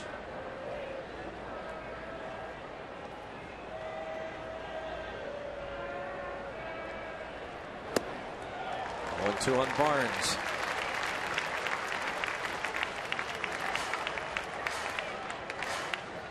Tony coming all the way across the strike zone to tie him up and in. And now he's got some wiggle room. 0-2.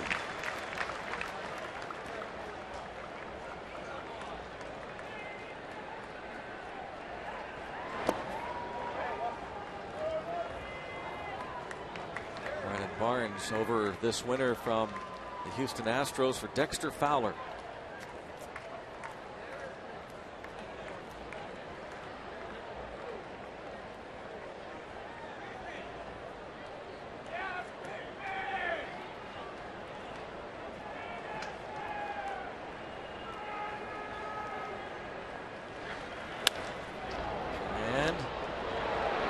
Had to give some ground there and makes the play. Well, Watson puts up a scoreless top of the 8th. 7.5 played, tied at 2.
Yellowwood. Go back to opening day here at PNC Park. How about bringing the lumber? How about the walk-off home run for Neil Walker against the Chicago Cubs? Opening day, one of the very, very great moments this 2014 season. First half before the All-Star break. And 10-inning, 1-0 victory. And Neil Walker will be due up beginning the bottom of the 8th inning against the new pitcher and the veteran Matt Belisle. He'll have a chance to do something similar, although it's the bottom of the 8th. Still welcome it because Belisle has given up 4 home runs. See that number? 4.85 ERA.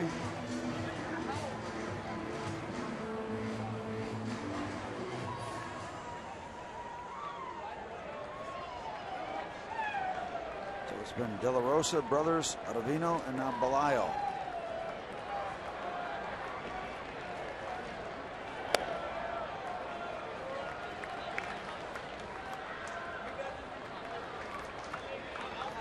Walker bats left-handed for the first time tonight. .269 average from this side of the plate.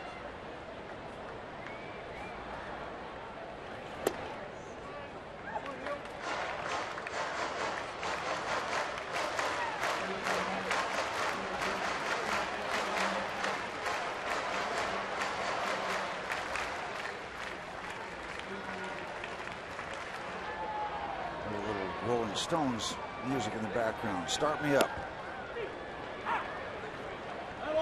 2-1. Get it started.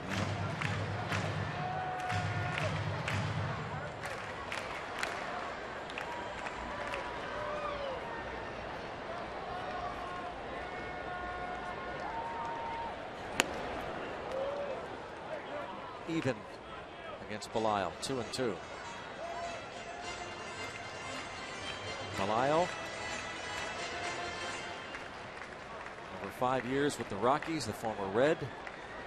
Once drafted by the Atlanta Braves and traded to Cincinnati for Kent Merker. 3-2.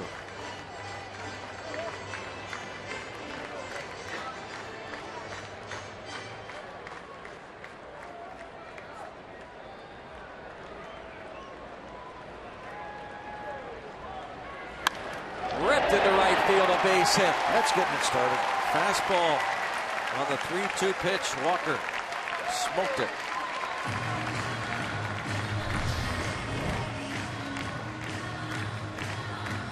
Nice job going down hitting that ball. Well, would have been a nice job to take it too. Would have been ball 4, but feels better.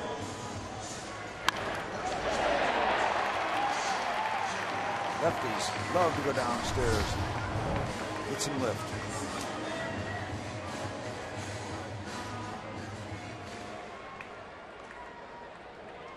Gabby Sanchez is going to bat.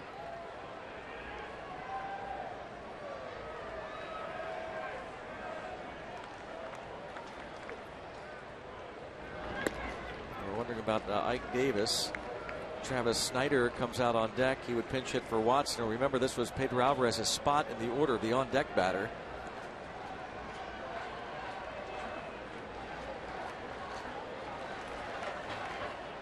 Sanchez 3 for 4 lifetime versus Belisle.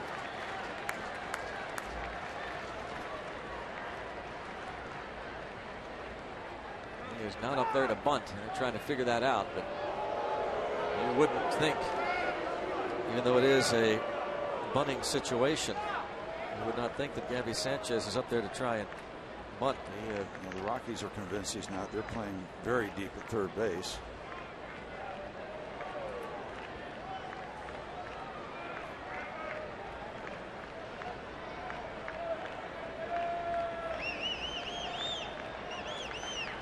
Runner goes.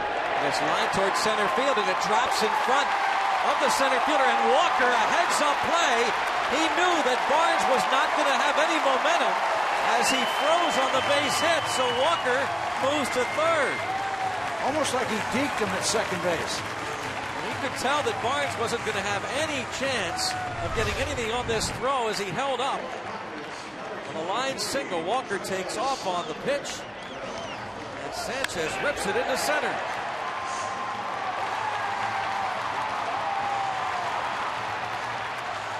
Yep. Sets up shop.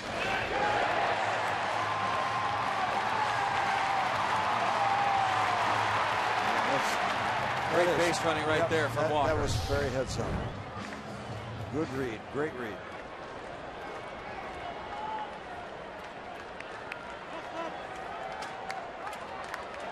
They sent Walker, and Sanchez singles, and now Travis Snyder infield at double play depth.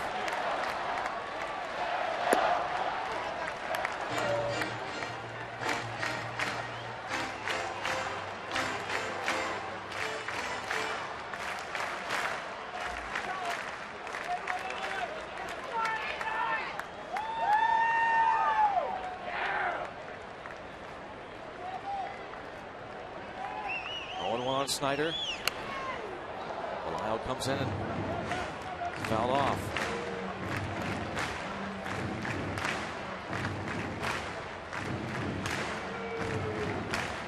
First and third, nobody out. Lyle not known to be that much of a power pitcher. Almost 50 innings, just 28 strikeouts. He's 0-2. Oh, a big block from Rosario there. And almost a hit batsman.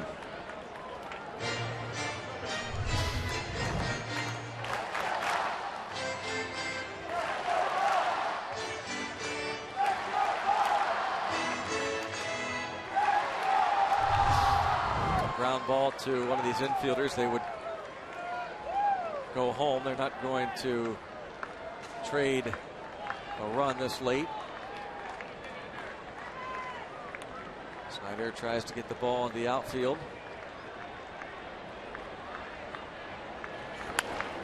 He does. A long run. Dickerson makes a sliding try. And you really have to figure that the Rockies are better off that he didn't make that catch. Yeah, he's certainly no position to throw. Going into the slide to protect the body over in the corner. He did bounce up pretty good, but he didn't have the baseball.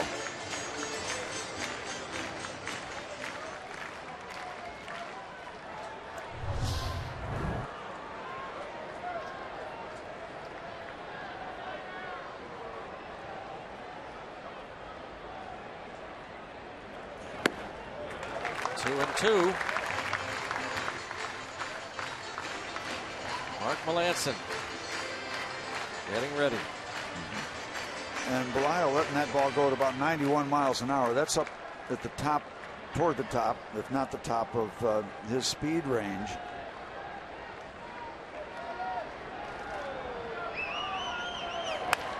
Snyder to right field. This ball will be down and past Gonzalez. Pirates take the lead. Snyder into second with a pinch hit RBI double. It is 3-2 in the eighth.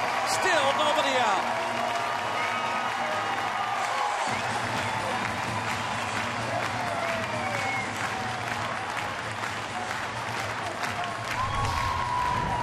He hooked it. And he hooked it just out of the reach of Carlos Gonzalez.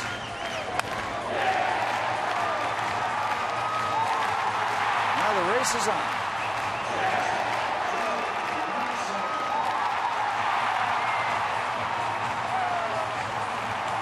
Walker scores. Sanchez to third. Travis Snyder the double. Gonzalez comes that close to making a diving catch.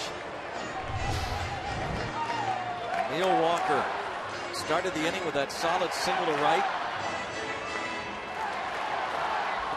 And then the hit and run single to center. Moved him to third. And now Snyder delivers. The Pirates have a chance to add on now some insurance. And Jordy Mercer with yet another chance for a little redemption after some defensive problems early in the game. scored the Pirates' second run. He's got a chance to do some more damage. Infield in all the way around.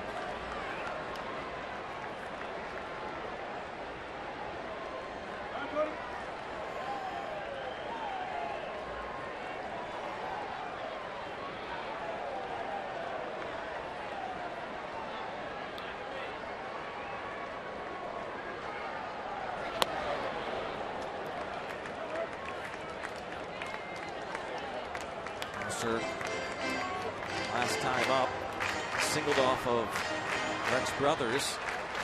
A one-out base hit to left, moved to second on a wild pitch. Scored on a bases loaded hit batter. Marte was hit by the pitch.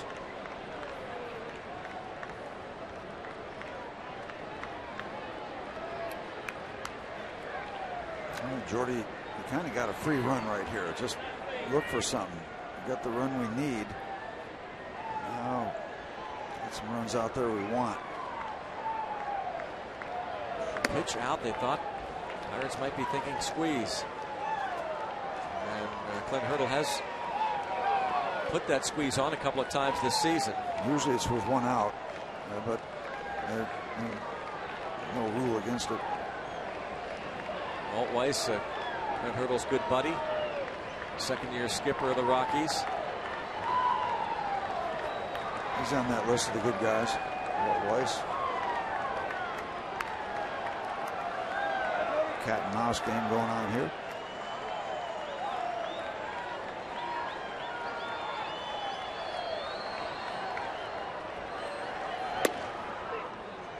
Strike 1 and 2.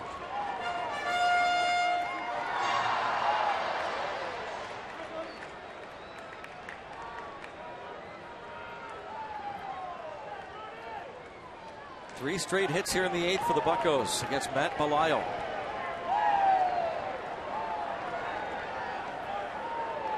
Single, double. 1-2 pitch. Fouled off the fastball.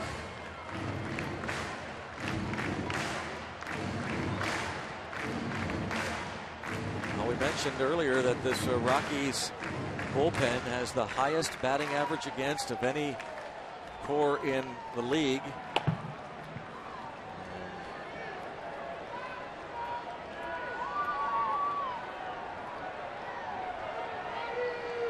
1-2 count.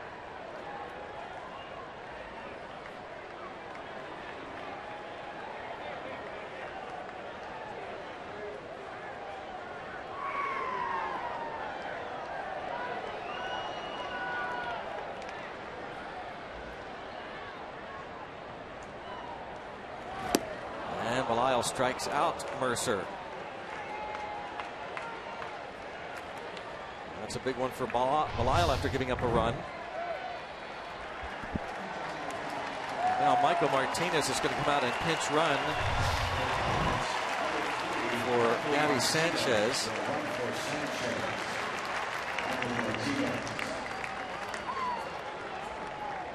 A fly ball with even medium depth, Martinez will have a better shot. See how Walt Weiss plays this. We've got some switches coming on. Tommy Canely is coming on now, and we're going to have a double switch. We'll tell you about that when we come back. Bucks up by 1.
Another lefty, Brett Anderson, looks for his first win, while Charlie Morton looks for win number 6, and then another lefty for the Rockies. Tyler Matzik against Jeff Locke, a pair of left-handers on Sunday, before the Dodgers come in for 3 starting on Monday night. Oh, avalanche of left-hand starters in the series. Michael Martinez pinch running at third for Gabby Sanchez. Josh Rutledge takes over. He's at second now. Will bat in the 2 spot of the order. Tommy Kahnle comes on to pitch. He bats in the 8th spot.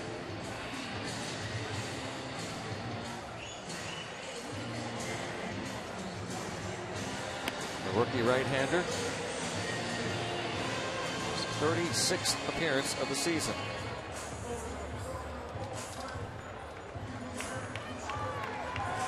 Neil Walker got this inning started with a base hit, and then he scored on the Snyder double.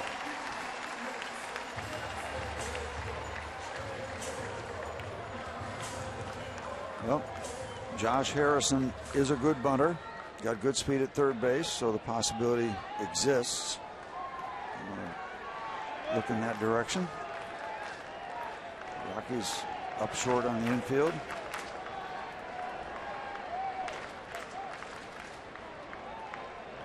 And he shows bunt was not a squeeze.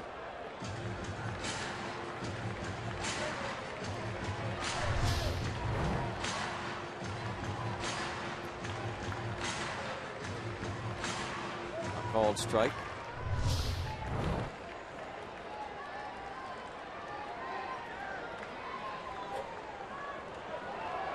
Now Rosario going to talk to Kahnle,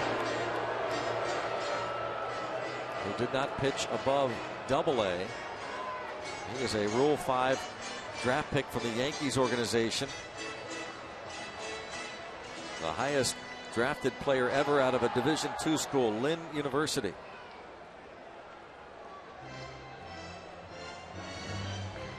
New York native Tommy Kahnle is a Rule 5 player.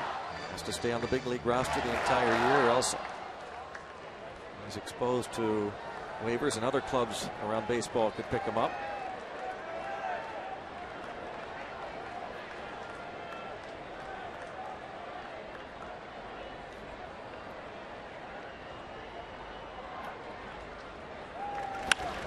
Into center field. This will do it, you would think.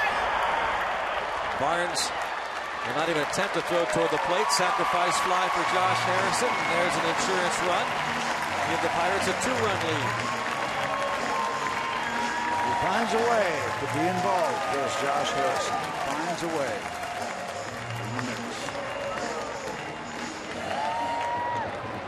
Another ribby for Jay Hay. Reached on an error in the 7th. Sacrifice fly here. That's 29 runs batted in for Josh Harrison, a man who rarely played at all the first month of the season and then became an all-star. Now Gregory Polanco. I'm trying to remember, back in spring training, we were putting the roster together probably from day 1 of spring training. He wasn't a lock, was he, Josh? People that, well, you'd figure an extra guy, Harrison, will probably make the club. I think that's how it went. Yeah. But to go from that to this, not a great story.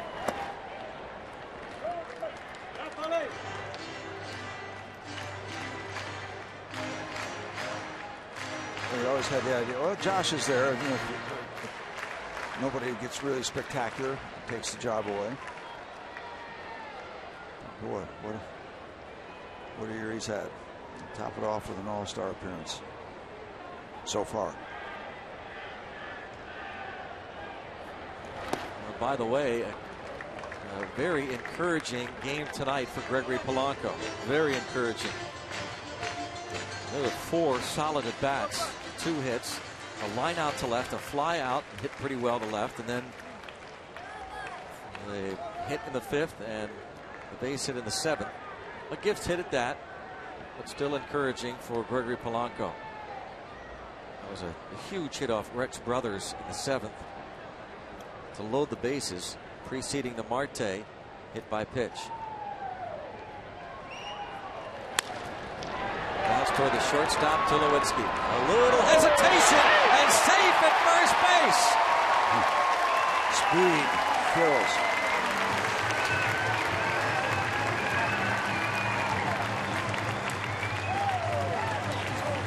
We might have a challenge here.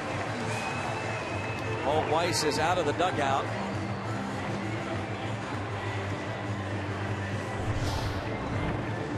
Well,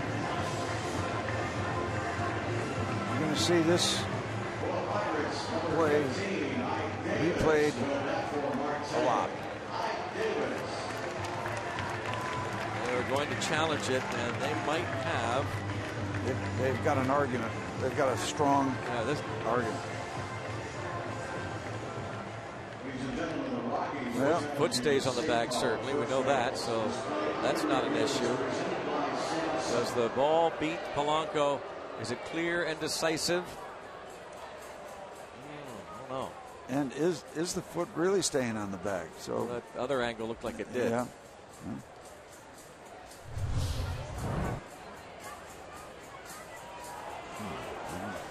I don't know. Let's show you the foot staying on the bag again.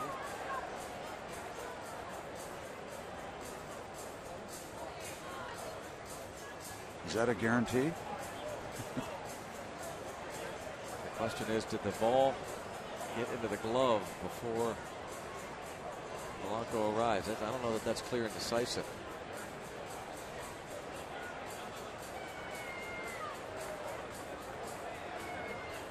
They're checking with the New York Command Center. And they've got an answer. Boy, that's pretty quick.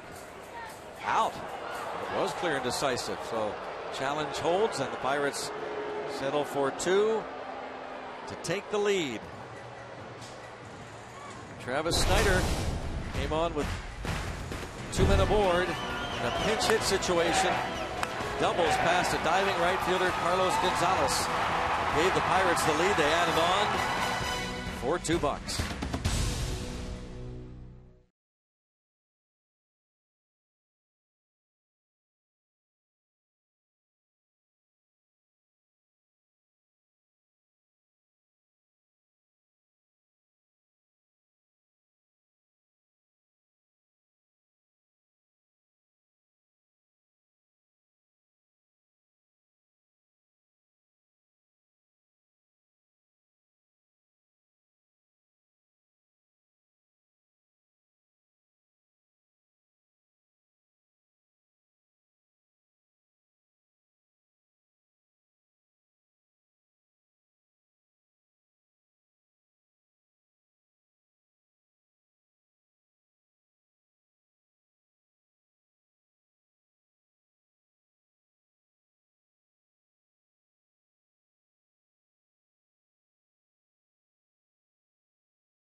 Inside the clubhouse for game reaction for the team, Clint Hurdle and our Root Sports analyst. Pirates post game presented by Allegheny Health Network comes up after the game on Root Sports. Rob King will be joined by Steve Blass this time. Starting Ken Maka on the road, but Steve Blass. Starting my second consecutive postgame appearance. That's how'd the first one go? Well, this is the first one since Zach Duke. Oh yeah, that's right. Travis Snyder out in left field. Mike Davis was going to be pinch hitting for Starling Marte. That makes you wonder, and fingers crossed again that Marte didn't start to have some kind of concussion-like symptom. So I'm amazed he stayed in the ballgame as long as he did. Mark Melanson tries to earn his 17th save. Top of the order, Corey Dickerson.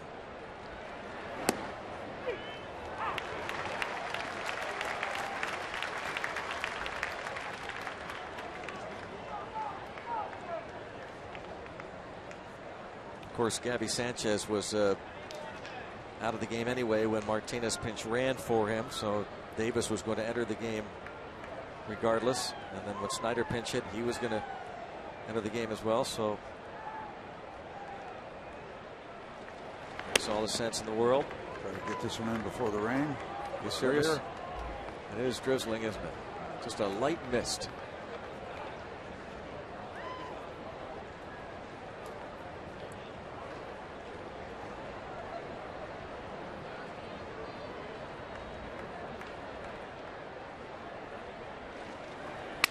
Broken bat flare. Nice hit. That's at least 3 of their total of what, 8 or 9 now that as a result of broken bats. Keisha missed it earlier with the bases loaded. Starling Marte facing Adam Ottavino, and he's hit on the helmet. That brought in the tying run, but a lot of concern, of course, for Starling Marte. He stayed in the game.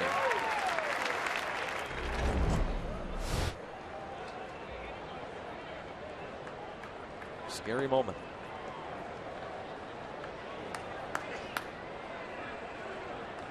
Josh Rutledge first at bat.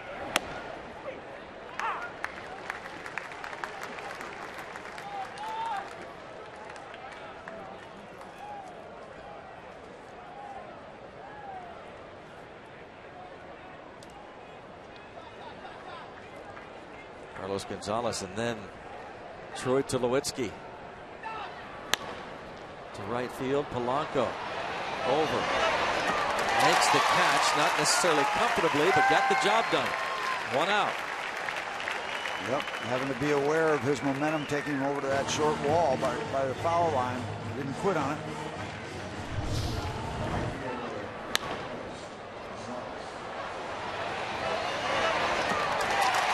Kind of glad he's got that long reach. Yeah. Are you? Yes.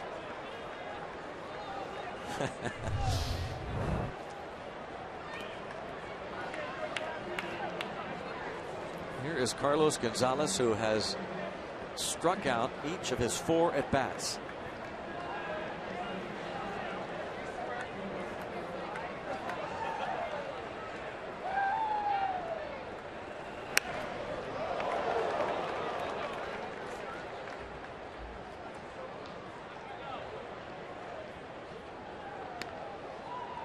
Sixth time in his career. He has struck out 4 times in a game.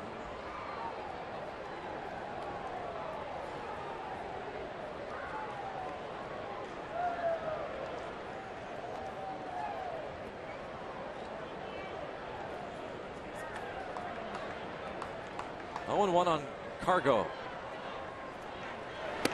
0-2.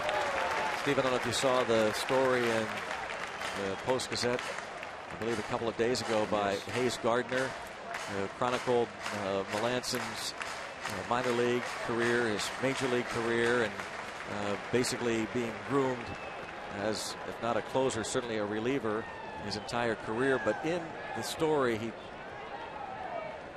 was asked about the closer's role as he strikes out Cargo. Carlos Gonzalez has struck out 5 times in 5 at-bats. And now it sets up this great matchup. Mark Melancon, the Pirates closer, against Troy Tulowitzki.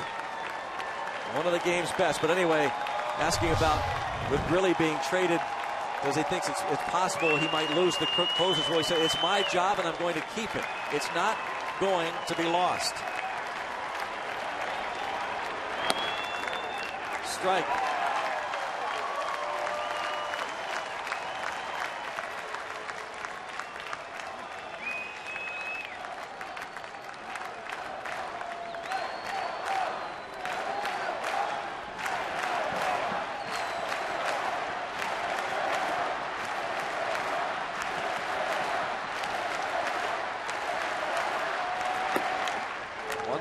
Strike.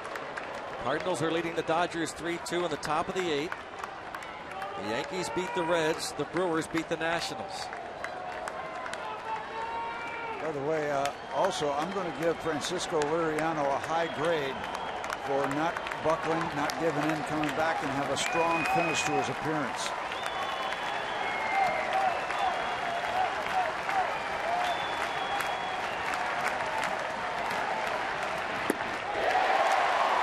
Out in front of Tulowitzki, 1 ball and 2 strikes.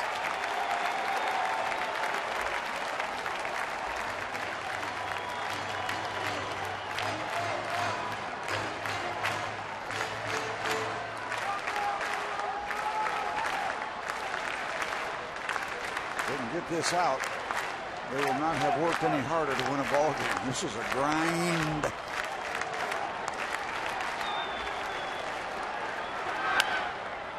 Toward third, Harrison on to first, raise the Jolly Roger. Win number 50 and a nice start to the second half. Well done by the Pirates. Great pitching tonight. Not one earned run given up. Tremendous pitching, and they had just enough offense. Solid win. A couple raggedy edges around it in some areas, but they came out on top. A 4-2 final. Tony Watson got the win. Melanson his 17th save. A big pinch hit, RBI double from Travis Snyder. And the Buccos start this 6-game homestand with a W over the Colorado Rockies. Steve will be joining Rob King shortly, and right now we'll go downstairs to Rob. Thank you, Greg and Steve. Looking forward to Steve's arrival down here in Section 103 as the Pirates